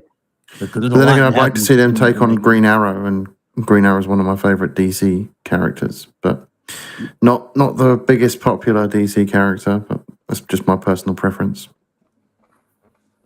It's a good show. Mick, what about you anyway? What are you looking forward to seeing what Suicide Squad Kill the Justice League's all about tomorrow? It's not really something that's on my radar. I'm not a big DC fan. Full stop. I like But Batman. you played Gotham Knights, and yes, and this is going to be way better. Yeah, and I was getting to that. I wasn't up for Gotham Knights. didn't really do much for me until just before the end, and I thought, oh, actually, this might be quite good. Plus, there wasn't a lot out at that time, so it was like, yeah, I'll probably give this a go. Glad I did. It was, it was good. It had its moments. Obviously, it was not perfect, but it filled a gap and it was enjoyable. You would want something like Batman Beyond.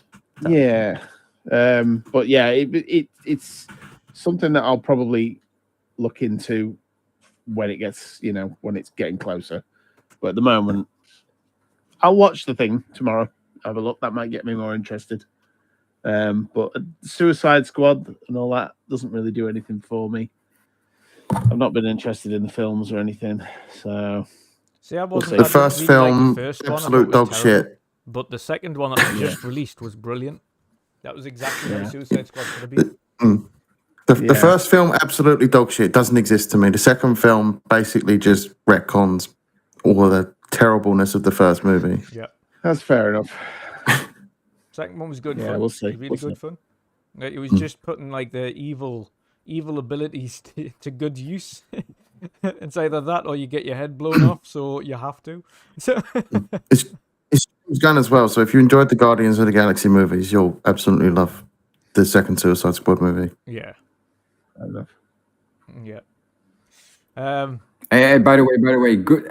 Before you go, seriously, Finn is right, man. They need to make a game of The Boys. Yes. See, oh my god, that would be huge. If that would be epic. Yeah, man. That's the type of stuff Microsoft needs personally. That's it. That's the game. That's the app. You got a great TV show behind it, and you just do the game like boom. It was the most successful and most streamed superhero show of last year. And if Microsoft was smart, they'd get on board with that as soon as possible. But we know they're not, and that's not going to happen. Especially when if it's like that whole show with that game, it fits their theme of custom consoles as well. Remember, like they made the custom console for Black Panther the movie. Why not? I mean, I think they would benefit a hell of a lot just having that on their side. Look at Meg gave the evil smile. He like, yeah. even a Black Panther game would be good. Yep. I'd be down for it. Oh yeah, there's an abundance. There was abundance. I think for me specifically, I'd probably just rather see like an Iron Man game. Even a Loki game would be quite good instead of playing Thor all the time and everything. Yeah. See, Iron Man's iffy. It depends on the developer. Like, are they willing to do like that crazy stuff? Like, like we have the transformation scenes in the MCU, which always gets everybody hyped. Like, it'd be cool if they actually did throw that out there. Like, it starts you off at home. Or then you think it could be possible because if you have a look at just even the way Anthem did their suits. It's exactly the same concept. You just take the flying mechanics from Anthem, which were perfect for like robot flying suits, and then you have an abundance of different suits depending on the tactical situation that Iron Man's going through. So you're like, okay, I'm going to fly around in the Hulkbuster suit, or I'm going to go in this more nimble suit, or I'm going to do this one, which got like loads of arms, or... Yep, I need to go to space, so let me get Mark 42, like all that stuff. Yeah, that's true. Yep, exactly. So it's good. It's definitely a possibility. Definitely. But Jen, what about yourself? Before we move on to the next one, what are you? I can't wait for the Suicide Squad game. Yes, you looking forward? I can't wait for that. Tomorrow? Not really, because I just want to play it. It's the type of game where I don't really want to watch a lot of footage. I'll grab it when it comes out because I'm a huge fan of Rocksteady and what they've accomplished with the Batman games. Yeah. I know that game's going to play great. I know it's going to have some live service elements, and a lot of people were complaining about that. But is this the first as long as it's done right, Rocksteady you've done?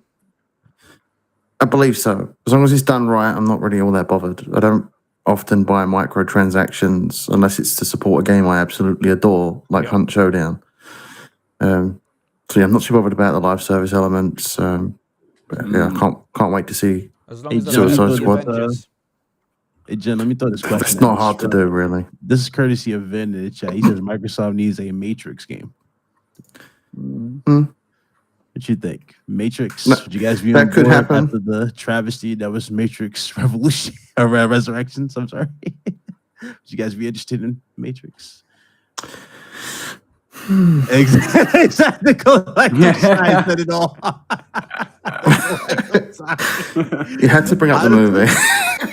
It sounds good on paper, but honestly, The demo for the Matrix UE5 thing was good. I mean, they could do a Matrix game and have it totally detached from what happens in the movies, and it could be a good game. To be fair, though, I think that demo was pretty much a shot-for-shot redoing of the scenes that we saw from the movies. That's all it was. But I mean, it was cool to see, that stuff happen. But I don't know, personally. Yeah. Again, we're going back to the whole Indiana Jones thing. It's kind of Matrix is an old. I know that they've had that film that didn't do well. Yeah, but it's going back to it was a popular youth culture thing when we were younger. Yeah, If they were smart, they'd get something to do with John Wick. John Wick is popular now. John Wick. Now that'd be much better. I'm on board. Then you'd go down the route of like Max Payne on that one, where you'd have to like have Max Payne, yeah. Hey, there's another game that could fit that mold though, but it was supernatural. You remember Constantine? Yeah. Boom. Yeah. And that's supposed to be happening. The sequel to that is supposed to be happening, and Keanu Reeves is coming back. I can't wait to see that. I don't know if Shia LaBeouf's coming back though, but that'd be great. He ain't coming back. Yeah, he's been involved in some crap. I won't be surprised if he's never gonna make it never gonna make an appearance in a movie again. I don't know though. That kind of goes back to the Ezra Miller thing though, because remember Ezra Miller got some crazy stuff. He stole. But from what like I've been hearing behind the scenes is he's done after this movie. Oh, okay. No. Wow. I'd have a John Wick film based around a sort of Hitman themed game. That'd be quite good. So there's so much they could tell with John Wick as well, because they could do it before the first movie. Just keep killing these pets like all the way through. That's it. The story's just about someone kills his goldfish and he gets absolutely pissed off. Yeah. You killed my goldfish. You murdered me hamster. Now you're gonna die. Just start stabbing everyone with his favorite pencil. Oh my god! Oh damn! Just gets the sharpener out and sharpens it up. Who you guys ain't made Sleeping Dogs? I remember that game. Yeah, I love yeah. Dude, where's that sequel? I need that in my life. That game is so good. Yeah. Yeah. No, that was a great. Don't say Sleeping Dogs around John Wick. Yeah. Permanently sleeping dogs. Put their heads in the blender. We'll dive into a little bit more of a serious topic now, semi-serious. Good and bad things came out yesterday, of course. Of course, the bad thing is the fact that we're going to have to discuss this topic a little bit because we hate talking about the Activision Blizzard stuff. But the good news that came out of it was deals across the industry that Microsoft did sign that have an immediate impact. And it's not things that will just impact Call of Duty going forward or anything like that, but a generic impact across both platforms. So Xbox, of course, at the conference in the EU with all of the kind of heavyweights of the gaming industry as well as EU regulators, put pen to paper along with both NVIDIA and Nintendo on 10-year agreements. Both of them slightly different agreements, of course.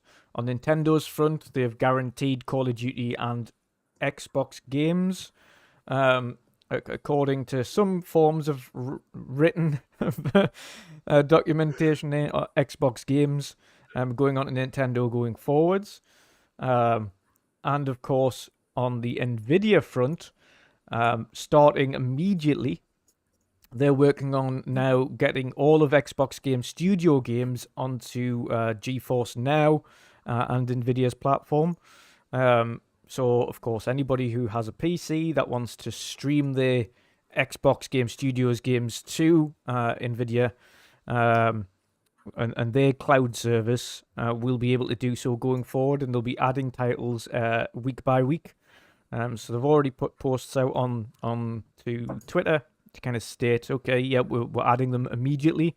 We'll be updating people via our blog as to kind of what games are getting released and when onto the service. But we've basically already started work on this. Of course, on Microsoft's front, I think it's a huge deal for them because, of course, it gets more eyes on their games and it opens up another sales avenue as well for them when it comes to actually selling games. For those on PC who have been less inclined on buying some of Xbox's titles because, of course, you can't play them on Gamepass or they don't want to use Microsoft Store, and some of these games aren't on Steam, or the ones that are on Steam can't be used on NVIDIA Broadcast or NVIDIA Now. Being able to essentially buy any of the Xbox Game Studios games and stream them on NVIDIA Now via their platform opens up another sales market for them, and of course more eyes on from the PC players. What NVIDIA Now, of course, allows people to do is those who want to stream and don't have the most powerful of computers. The top tier bracket of NVIDIA Now kind of emulates at the moment a 3090, but it's apparently being upgraded to a 4090 going forward. So it kind of emulates that kind of PC, which of course gives another awesome avenue for people to play Xbox games on that front. But of course on NVIDIA's side, it means that more people buy their subscription service, so it's a knock-on effect. So you buy the games, you're able to pay for the subscription service, which means both of them get a monetary return on this kind of contract going forward. So I think that's a win-win situation for Microsoft there. And on Nintendo's front, of course, they haven't had Call of Duty since the Wii, I would like to say. Maybe even the Wii U was at a point. Wii U was the last Nintendo console to have. Maybe World at War? Not too sure. Let me check. Possibly. There's a possibility. I think they got. I think that was maybe the last one after. Was that the one after 3? World at War? I think it might have been. Maybe 4. Or was it? No, it is at the War. Yeah, it's at the World War. But of course, for them, it means that for the first time in a long time, they're going to get Call of Duty. They've been promised if and when this deal closes, Call of Duty going forward will release day and date on Nintendo. And of course, what they didn't say was Nintendo Switch. What they've said is Nintendo, because of course both Microsoft and PlayStation will be privy to information about what their next platform would look like or could look like. So they've refrained from using the terms Switch. They've just said going on to Nintendo going forward. And of course, then Xbox games. Now, on the Xbox games front, people have thought, okay, that's probably going to continue to be the likes of Minecraft Legends, and things like that. It could, when it comes to Activision games, for instance, if it's on that front, continue to mean things like Crash Bandicoot and Spyro, which are also on Nintendo currently as well. So it could continue to mean those. I think it might have been Black Ops 2 was the last Call of Duty game on Wii. Really? I didn't think it went that far. Yeah, Call of Duty Ghost was on Wii as well, Wii U, and Call of Duty Black Ops 2. Right, okay, and that was the last one they've had. Right, okay. Fair enough. And of course, then there's the possibility of potentially looking at Game Pass on the Nintendo, and maybe do cloud streaming on that front. But those agreements have been signed. We've also got the nod yesterday that Tencent are now essentially pro for the deal going forward, and they're actually kind of positive about it and think it will not harm the industry, and are actually supportive of this agreement and this deal going through. So that's a change in heart from NVIDIA and Tencent, both of those now on board. Nintendo were never on or off board, to be honest. They're just happy to be part of the discussions. I mean, or not, in case of the FTC and the European Union and the CMA. Yeah. Like, hey, we don't exist. Game on our little potato. Yeah, none of the regulators think Nintendo exists, but yeah, I forgot Hogwarts Legacy is also coming to the Switch too. That game, dude, these games are gonna look awful on that damn thing. Oh my god! It'll be streaming right through the Switch. Surely, surely that game ain't gonna run native. You never know with Call of Duty, is because having played the mobile version of Call of Duty, it looks better than what people would assume it would look like. Like, have anyone actually played like the regular Call of Duty mobile before? It doesn't look that bad. It looks all right. To I be don't honest. play games on mobile. No, like I tried it No, because, that's like, do you know when you're surprisingly traveling and things cool. at times, and you just want a couple of games to have on your phone for traveling. When this was like, even in Switch territory, sometimes when you don't have like Wi-Fi and things, and you want a quick kind of game on something, I'd play Call of Duty Mobile and I played PUBG Mobile, just to see what both of them were like. And COD Mobile wasn't actually that bad. Graphically, it was perfectly fine. The performance was good. The controls were actually pretty on point for being a touch screen game.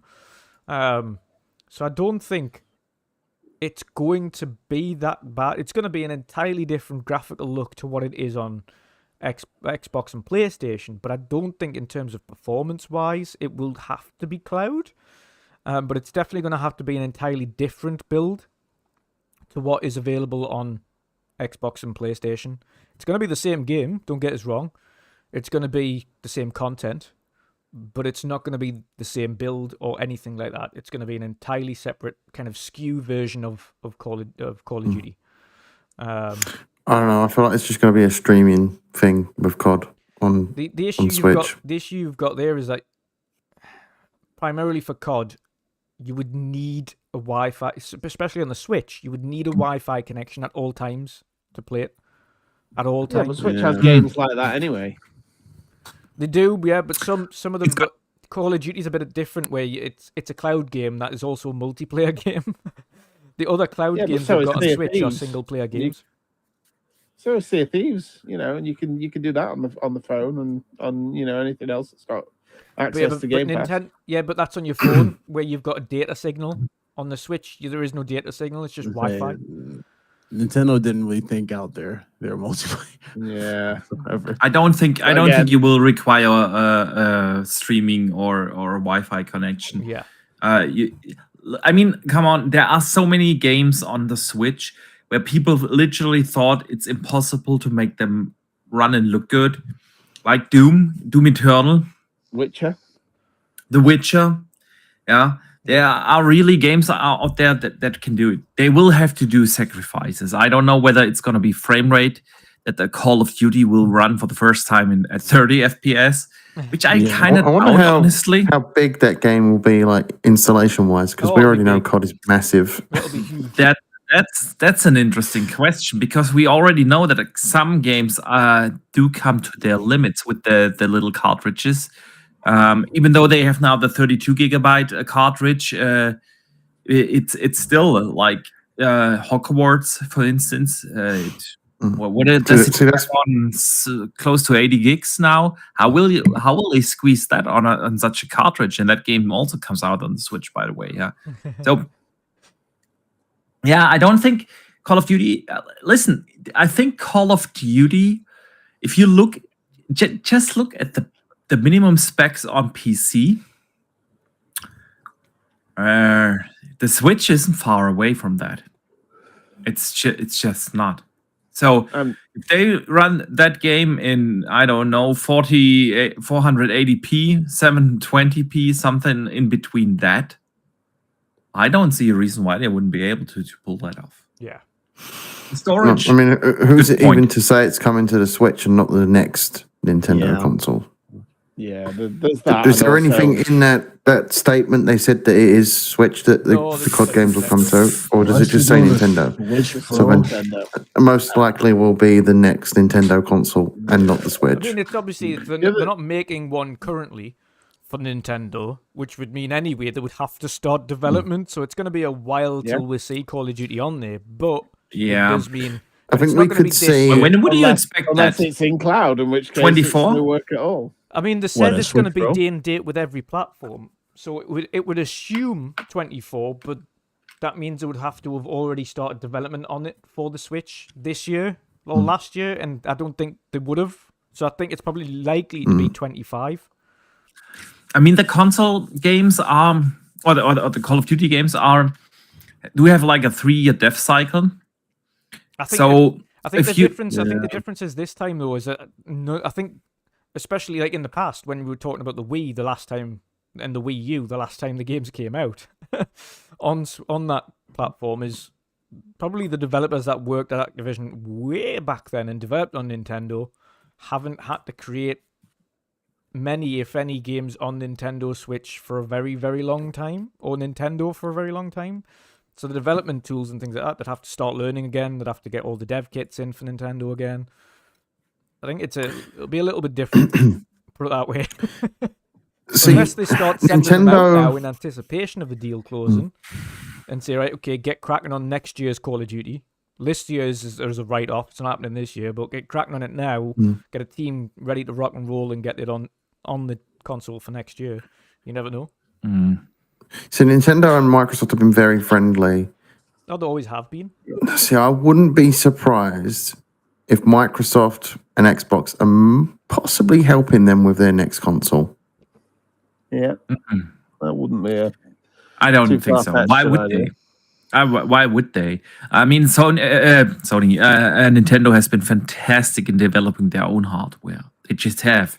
They have always brought something very unique to the table. They have always had like the guts to try something that no one has tried before. Yeah. Something different. And they are not going for a power narrative. Yeah. They are not.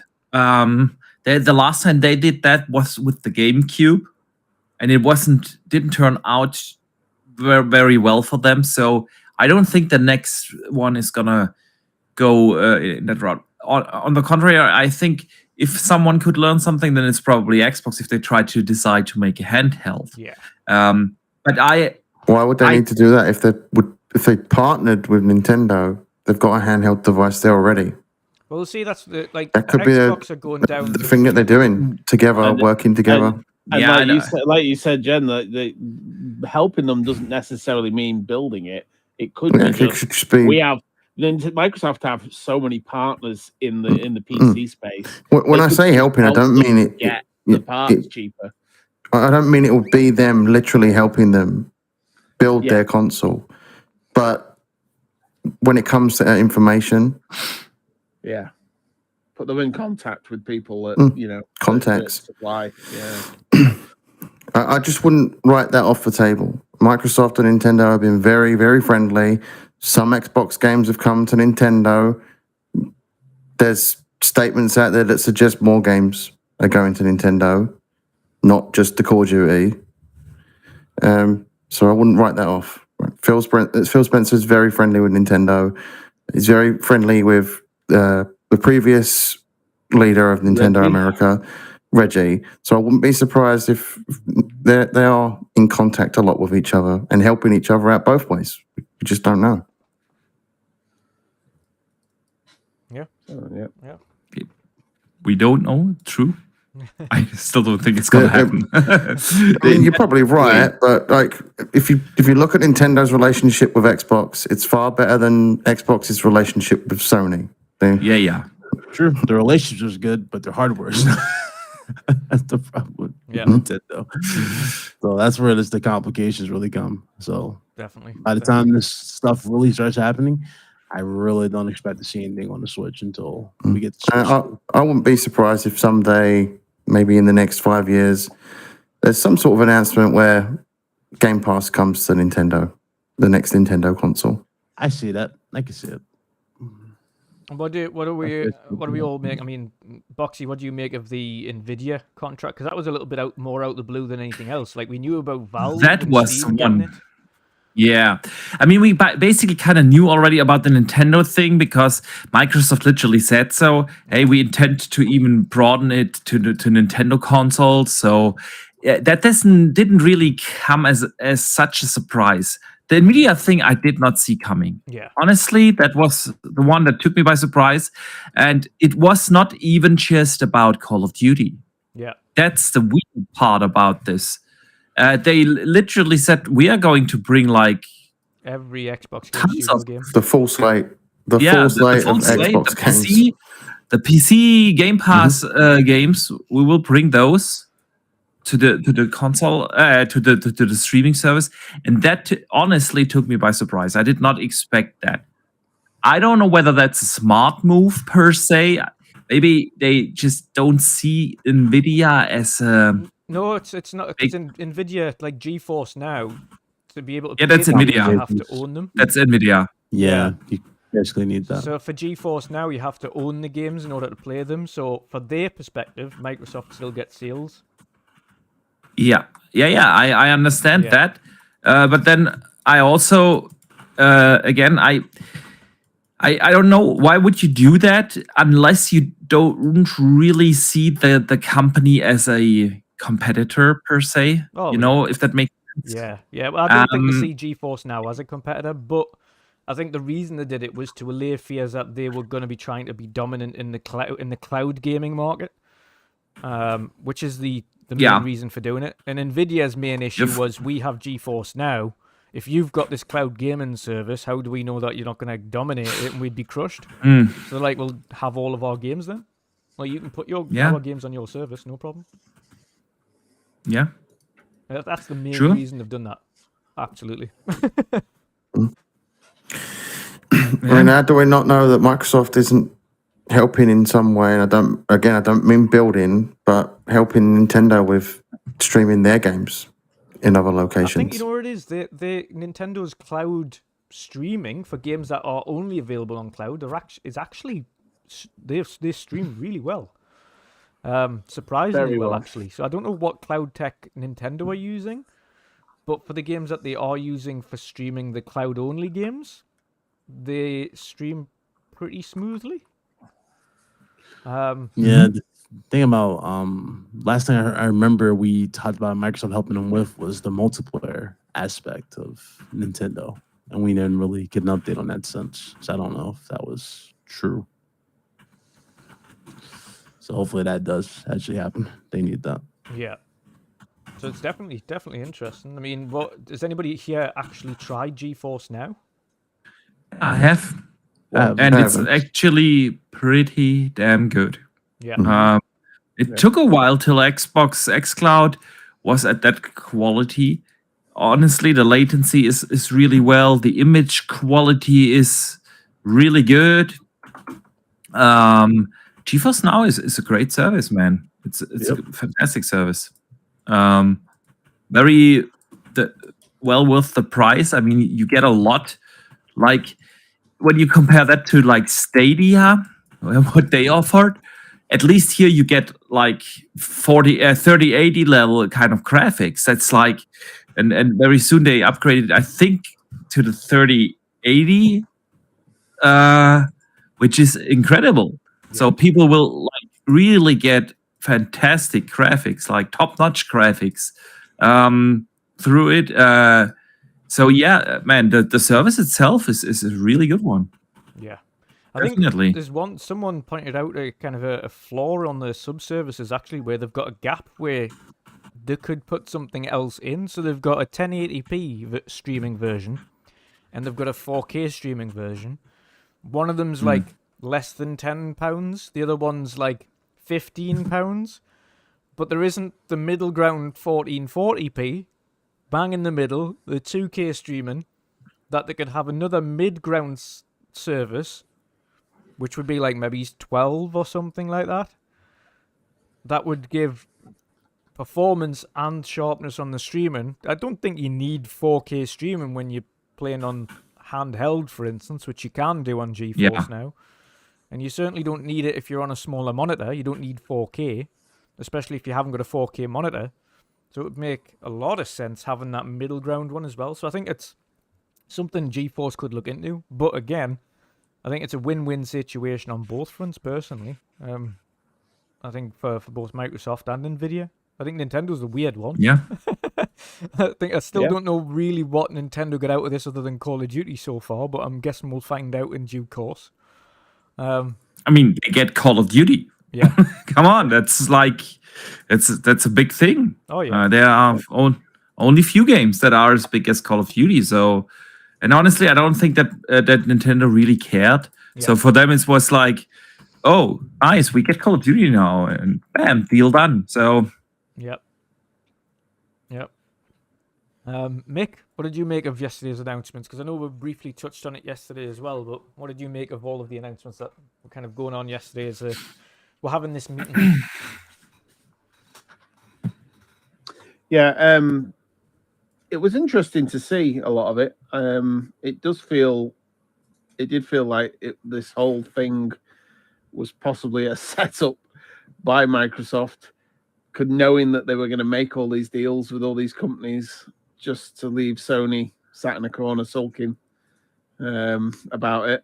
And they, and then they can all point and go, come on, join the table, get involved. I mean, the messaging was straight out clear. Brad Sams stood on stage, pulled out like a contract, and said, "Come on, it's right here for you to sign." So you can't get any clearer than that. Yeah. So it did feel like it was a deliberate kind of, look. Everybody else is happy. It's just you guys.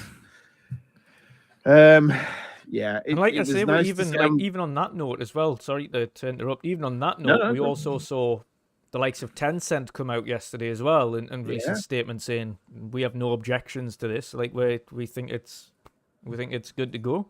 Like let the deal go through.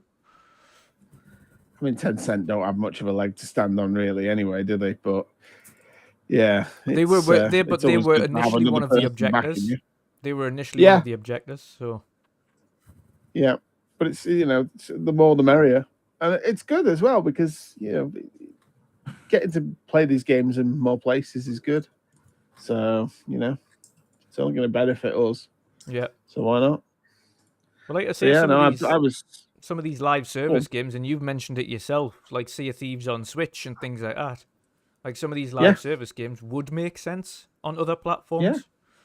Yeah, definitely. Regardless of whether or not they're a first-party IP, like when you're talking about games as a service games and live service games, like ideally, you need those in as many hands as you can to grow that user base.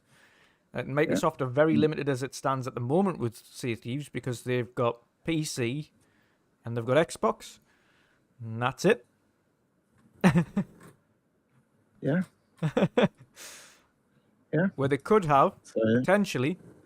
They could have any platform or every platform.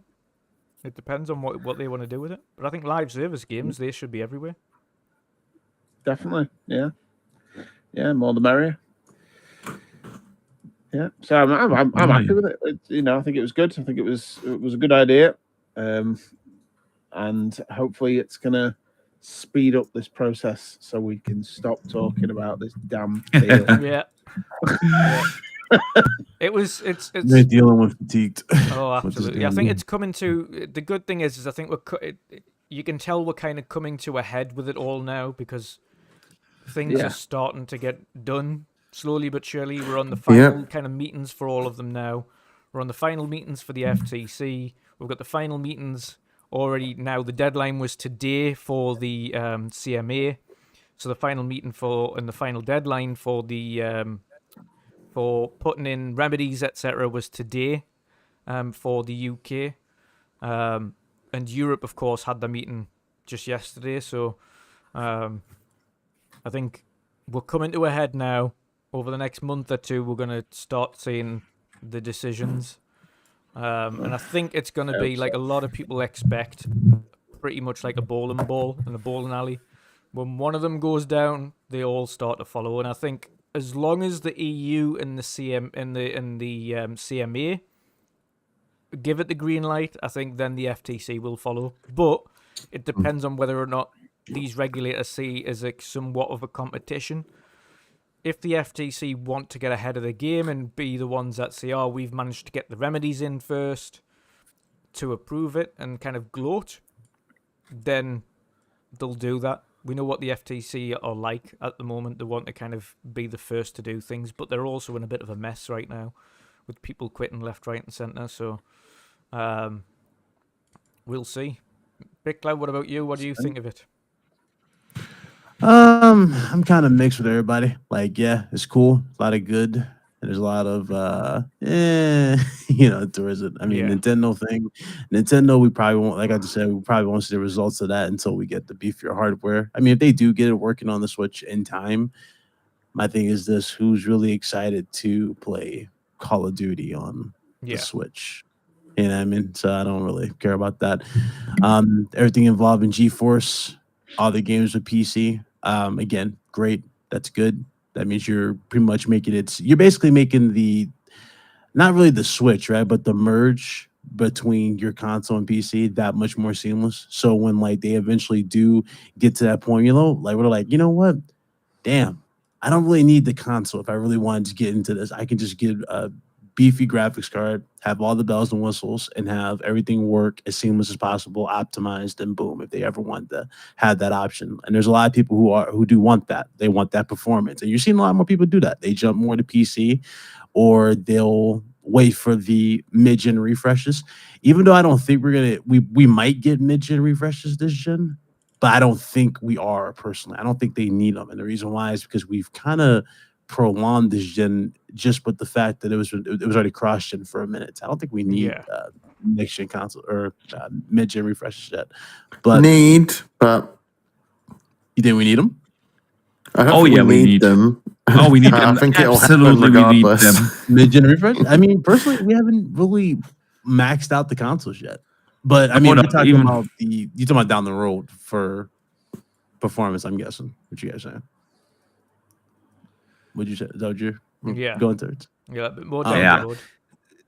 Yeah, I could stand behind that with you for sure. We could use them, and they would come in handy down the road if we don't get that consistent performance option for every game. I mean, look at Gotham Knights. We didn't even get a performance option for that. I do believe we should have performance options for every time. I think it's worth noting as well. This gen is probably going to last longer than originally anticipated. Yeah, definitely.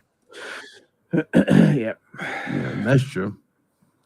Yeah, it's going to be like an 8-9 year gen. It sounds strange to say that, but that's why I think I don't think it's every gen has been an 8-9 year gen. I think was the last one not like 7 years? It was like 8 years. Oh, right. 2015 to 2021. When did they? 21, yeah. 2013 to that's 8 years, man. 8 years. Yeah, we only got the refresh on the last year as well, like a year and a bit before. We got the 1X. Yeah. I mean, you want to call that a refresh? Such a pointless refresh. You want to call those refreshes? I mean, well, the 1X. The 1X was a good refresh. That was a refresh. The thing is, though, they primarily pushed what was that game they were pushing? They were pushing Rise of the Tomb Raider on that damn thing. I'm like, where's the first part? You should be pushing that more. But yeah, as well as for these refreshes. It kind of felt like we were going the line. You guys remember those Steam machines back on the PS3 and 360? We kept getting those intermediate. It was like advanced, intermediate, and pro units. It kind of felt like we were going into that conversation, especially with this gen. I kind of don't want to see that because that's going to make everybody even look more directly towards PC. Like, you know what? Why do I want to do that when I can just get this and that and this? I'm already looking at an OLED, for God's sakes, a new OLED monitor. So it's like, I'm curious, really thinking about doing it. But yeah, that's my thoughts on it. Yeah, well, that's fair. That's fair. Jen, you got anything else to add to that? Not a whole lot. I think most importantly, the NVIDIA stuff is pretty cool because there's a lot of people out there on older hardware PCs that have not upgraded yet, and it's big for them. I've got a couple of friends that use GeForce Now. One of them plays Hunt Showdown with me. Works flawlessly most of the time, apart from a few issues here and there due to like disconnecting and sometimes settings being sort of messed up and resetting to default. But other than that, GeForce is a great experience. I've played a little bit on GeForce myself, and it's been smooth with a great internet connection. It's big. This is effective immediately with Xbox games. It's not 2 weeks down the line. If you have GeForce Now and you want to play Xbox games, you can buy them on Steam, play them on GeForce Now. If you have older hardware that can't run specific games, so yeah, that's the bigger thing for me. Nintendo thing, not so much, because as much as I have a Switch, I don't really play many games on it apart from Pokemon. Yep. Will you be buying Zelda when it comes out? Not too sure. I still haven't played Breath of the Wild, so Be So interesting to maybe. get your thoughts on that one when you do, because it's I- different. I've Pre-ordered never it. played a Zelda game before, so it'll be interesting if I do get it. I pre-ordered it. Yeah, pre-order too. I need to play the one before this one, Breath of the Wild. Yeah. What's this new one called? Tears of the Kingdom, I think. Tears of the Kingdom. Tears of the Kingdom, yeah. Yeah. So yeah, I need to play that one first, and then think about getting the next one. I don't know much about it. I haven't followed much. I know I'll play it, but I'm kind of hoping they drop the survival mechanics. But I'm sure they're still there, unfortunately. But I'll still enjoy it. That's the one thing that would stop me playing Tears of the Kingdom, is if they've still got degradation on the weapons. Yeah, Like, this is that a really Zelda bugs game. me. Like, this isn't like Oblivion. I'm not playing Oblivion here. I don't The need Master degradation. Sword that only lasts 10 minutes, and then you have to let it recharge. And Yeah. yeah, it does do my head in. What way to put me off of playing a game? Yeah.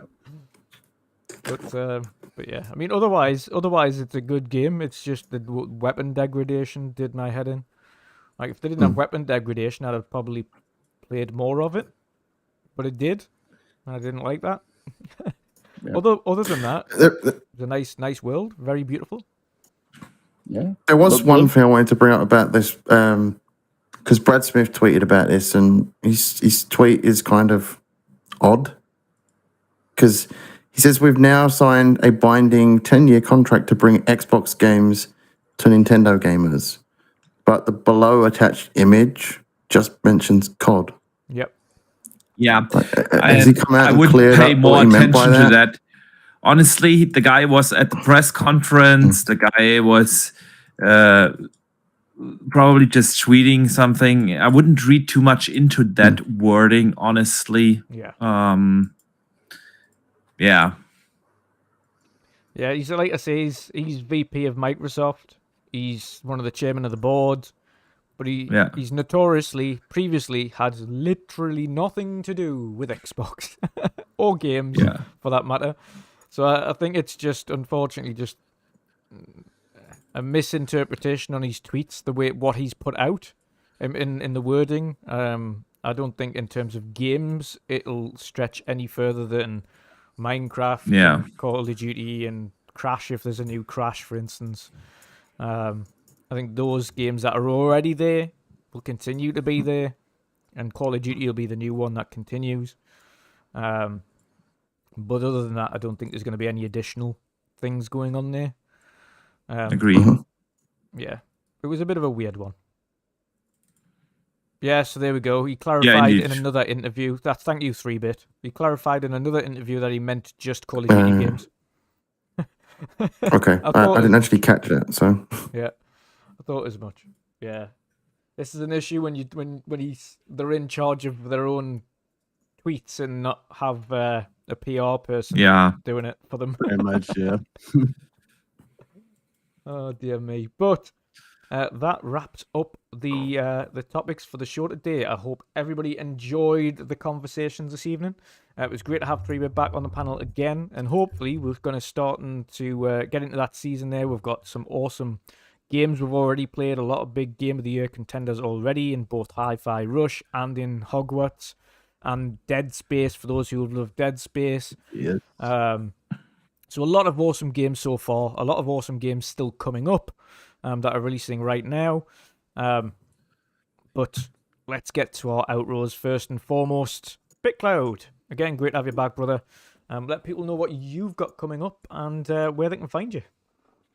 Yeah, you can find me at Big Cloud Gaming, YouTube, Twitch, Twitter, almost at 11,000 subscribers. So you guys want to make that gap even shorter, definitely there. Check me out there. When I'm not gaming, which is hard for me to say, I'm always gaming, but when I'm not gaming, obviously I'm writing lordsgaming.net. So I got to write my review for Hogwarts Legacy, but that's what I'm at there. And yeah, no, thanks for having me. Missed everybody. It's been a minute. Been very busy though, very busy, but it's been a minute. It's always fun to talk gaming and catch up with everyone. So hope you guys enjoy the rest of your day. Definitely can't wait for tomorrow, see what's up, and you guys have a good one. Awesome stuff. You too, man. Next up, Boxy. Let people know what you've got coming up, brother, and of course your awesome show as well, and where they can find you. Believe it or not, I'm back in making videos again. Woohoo! I already recorded the audio. I already selected the title song and everything, so I only have to find the time now to edit the thing. But other than that, of course, tomorrow, Dutch, we're gonna have an awesome show with our good friend Pong Soul, the leader of the Marchers. And we're gonna have a lot of fun there at 2 p.m. Eastern, 7 p.m. UK time, or 8 p.m. Central Europe, over on my channel. And yeah, other than that, like I said, a new video coming soon. Finally, again, it's been a while, man. It has indeed. Like you say, you've just got to have that one great topic to speak about, and that'll get your inspiration flowing. Yeah, and it's got to be something for the tech heads. So nice, awesome stuff. Definitely. Next up, of course, Mick. Let people know where they can find you, brother, and what you've got coming up. Yeah, got see Tuesdays every Tuesday with yourself and Jen. Yep. And the rest of the crew. And that's on Twitch and YouTube. And yeah, every Sunday with Sightless Combat. That's about it at the moment. Pretty quiet on the all quiet on the on the content front. Yeah, there's just far too much gaming to be done. So yes. It's good time. It's good time. It's good times. It's good times. I'm glad we're all back into the swing. Far too many games coming out lately. Yeah, it's you know. That's why we're all deathly silent. Like we've all been hammering Hogwarts. Yeah. Oh god, we've all been living in that world. Yeah. It's actually I've found out from a friend. It's like a system seller as well. He bought his missus a Series S. He's got an X. Yeah. And she's always had his old 1X. But obviously, she's a big fan of Hogwarts. He isn't. So now she's like, I want to play it. And he's like, shit. Right, okay. So he's had to go out and buy a Series S because the last gen version isn't out until April, is it? So, she was about to steal his Xbox Series X. Yeah, it was that'll give him his Xbox. Yeah, it's like, stay away from the Series X. So he's had to go out and buy a Series S for her. Yeah. So yeah. My brother's in that situation. My brother and his partner pre-ordered Hogwarts, and they didn't realize the date was April. They thought it was the same date as everybody else. Oh no! So they're sitting there just waiting to play the game. He was like, "So have you played much of it yet?" I was like, "Oh yeah, I've completed it completely, like everything." He's like, "What?" I was like, "Yeah, I've finished it. It's brilliant. You'll love it." When you're telling them it's like one of the best games made and things, and they're like, you're not helping. Yeah. And then like his partner's an absolute Harry Potter nut as well, so she's gonna love it. So yeah. So yeah, there. Exactly. I know he's feeling. I know the feeling there. My brother's in the same boat. But awesome stuff. Next up, Patchy, you going back to the world of wizarding after this, or what? He's playing it right now. I can tell. He's like already on it. No, TV. He's like Revelio. No. Avada Kedavra. But let people know where they can find you, brother, what you're up to. You guys can find me, of course, on Twitter, main platform where I post all the stuff. Recently, been a lot on TikTok as well, posting there videos as well. At this moment, a lot of Hogwarts Legacy, some of the cool cutscenes that we have, and that kind of thing. So make sure to follow me on TikTok as well, if you're on TikTok, but will be appreciated. And yeah, I'm jumping back into Hogwarts Legacy, man. I want to try to complete the game before this weekend, or this weekend at least. Nice. So still have a bit to grind. Yep. But we'll get there. So yeah, you're gonna thoroughly enjoy that final like the final boss battle and sequence that builds up to it is just brilliant. It is so good, so well done. Oh yeah. Okay. Yeah, we're gonna see. So, and of course, if people want to play any games, just hit me up and we can play something together, man. Like Call of Duty, or I know there are some people that want to play Call of Duty, but yeah, Hogwarts first. Yeah. I'm telling you, we all need to revisit it if Quidditch does drop on that. Oh man, Absolutely. we all gotta revisit. Oh it. damn, yeah. Then I've seen it. Yeah. Just on a side note, I've seen a few people say that they hope that they go on to make other games for different franchises, but they're Oh, yeah. literally the studio name is Portkey Games. Yeah. It's literally them people are making Harry Potter, Hogwarts games, Wizarding World games for sure. Wizarding games forever. Until they wild part change that about it. name, they're not doing anything else. Wild part about it is though, there's so much content, like we said earlier. Like the Goblet of Fire by itself, like they hint at so much stuff that you can like Revelio and Revelio and get so much instance. If they do a Goblet of Fire like event type of thing, Yeah. they can do. There's so much. stuff. Yeah. Yeah. Ah, no, great. Chamber of Secrets DLC. It's so much they could do.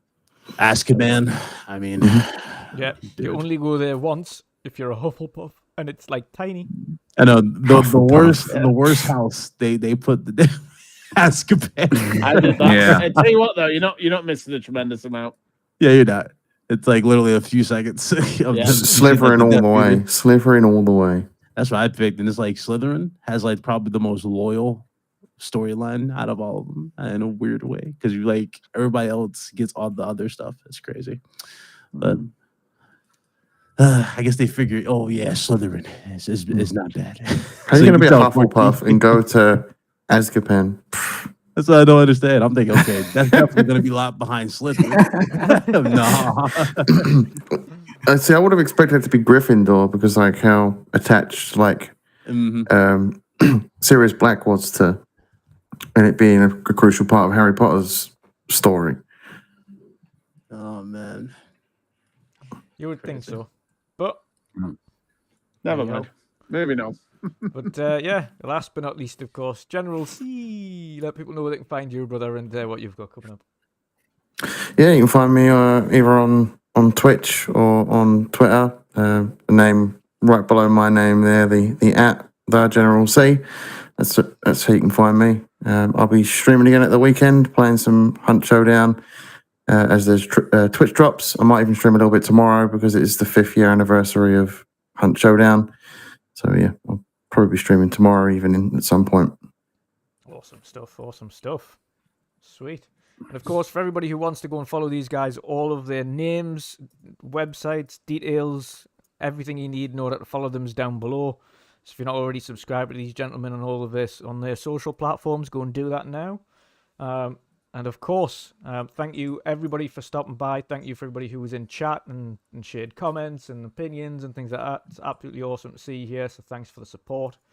But of course, you can find me later on this evening over on Primetime Gaming with Boomstick and Friends. And of course, tomorrow, back with Boxenberger, co-hosting the awesome world of gaming with Pong Soul. So we're going to be there for 45 hours because, of course, we've got to get through Pong's intro and outro. Get to the topics. So 45. That's true. That's so true. yeah. oh, you guys. Wait, that's only the intro of Pongso, right? 45 hours. The box Yeah, back minimum. to the fire. So that's- I bet. Oh my god. But thank you, everybody, anyway. And of course, on your way out, please make sure you like, share, and subscribe if you don't already. But have an awesome evening, and we will see you all again next time. Goodbye. Take care. See you later. I send memes, call my name. I freeze, I burn, I blame. I love, I hate the same.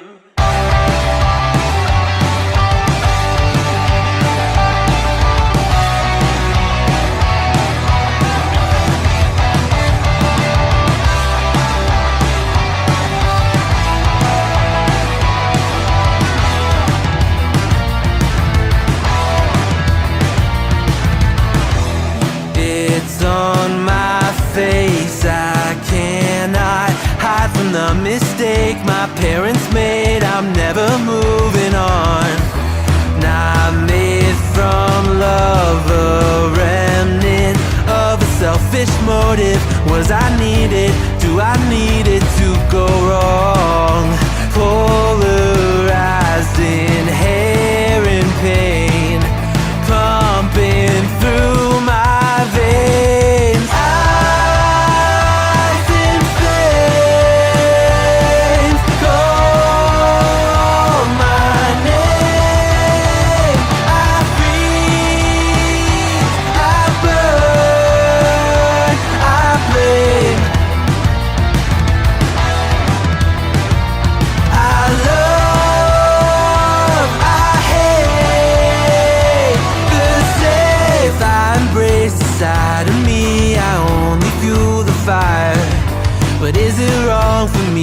limits of my power. History in halves, one brain. I will break the chain. Oh no, どこには呼ぶ燃える裏めこると僕の愛と嫌いにいる Oh no, どこには呼ぶ燃える裏めこると僕の愛と嫌いにいる I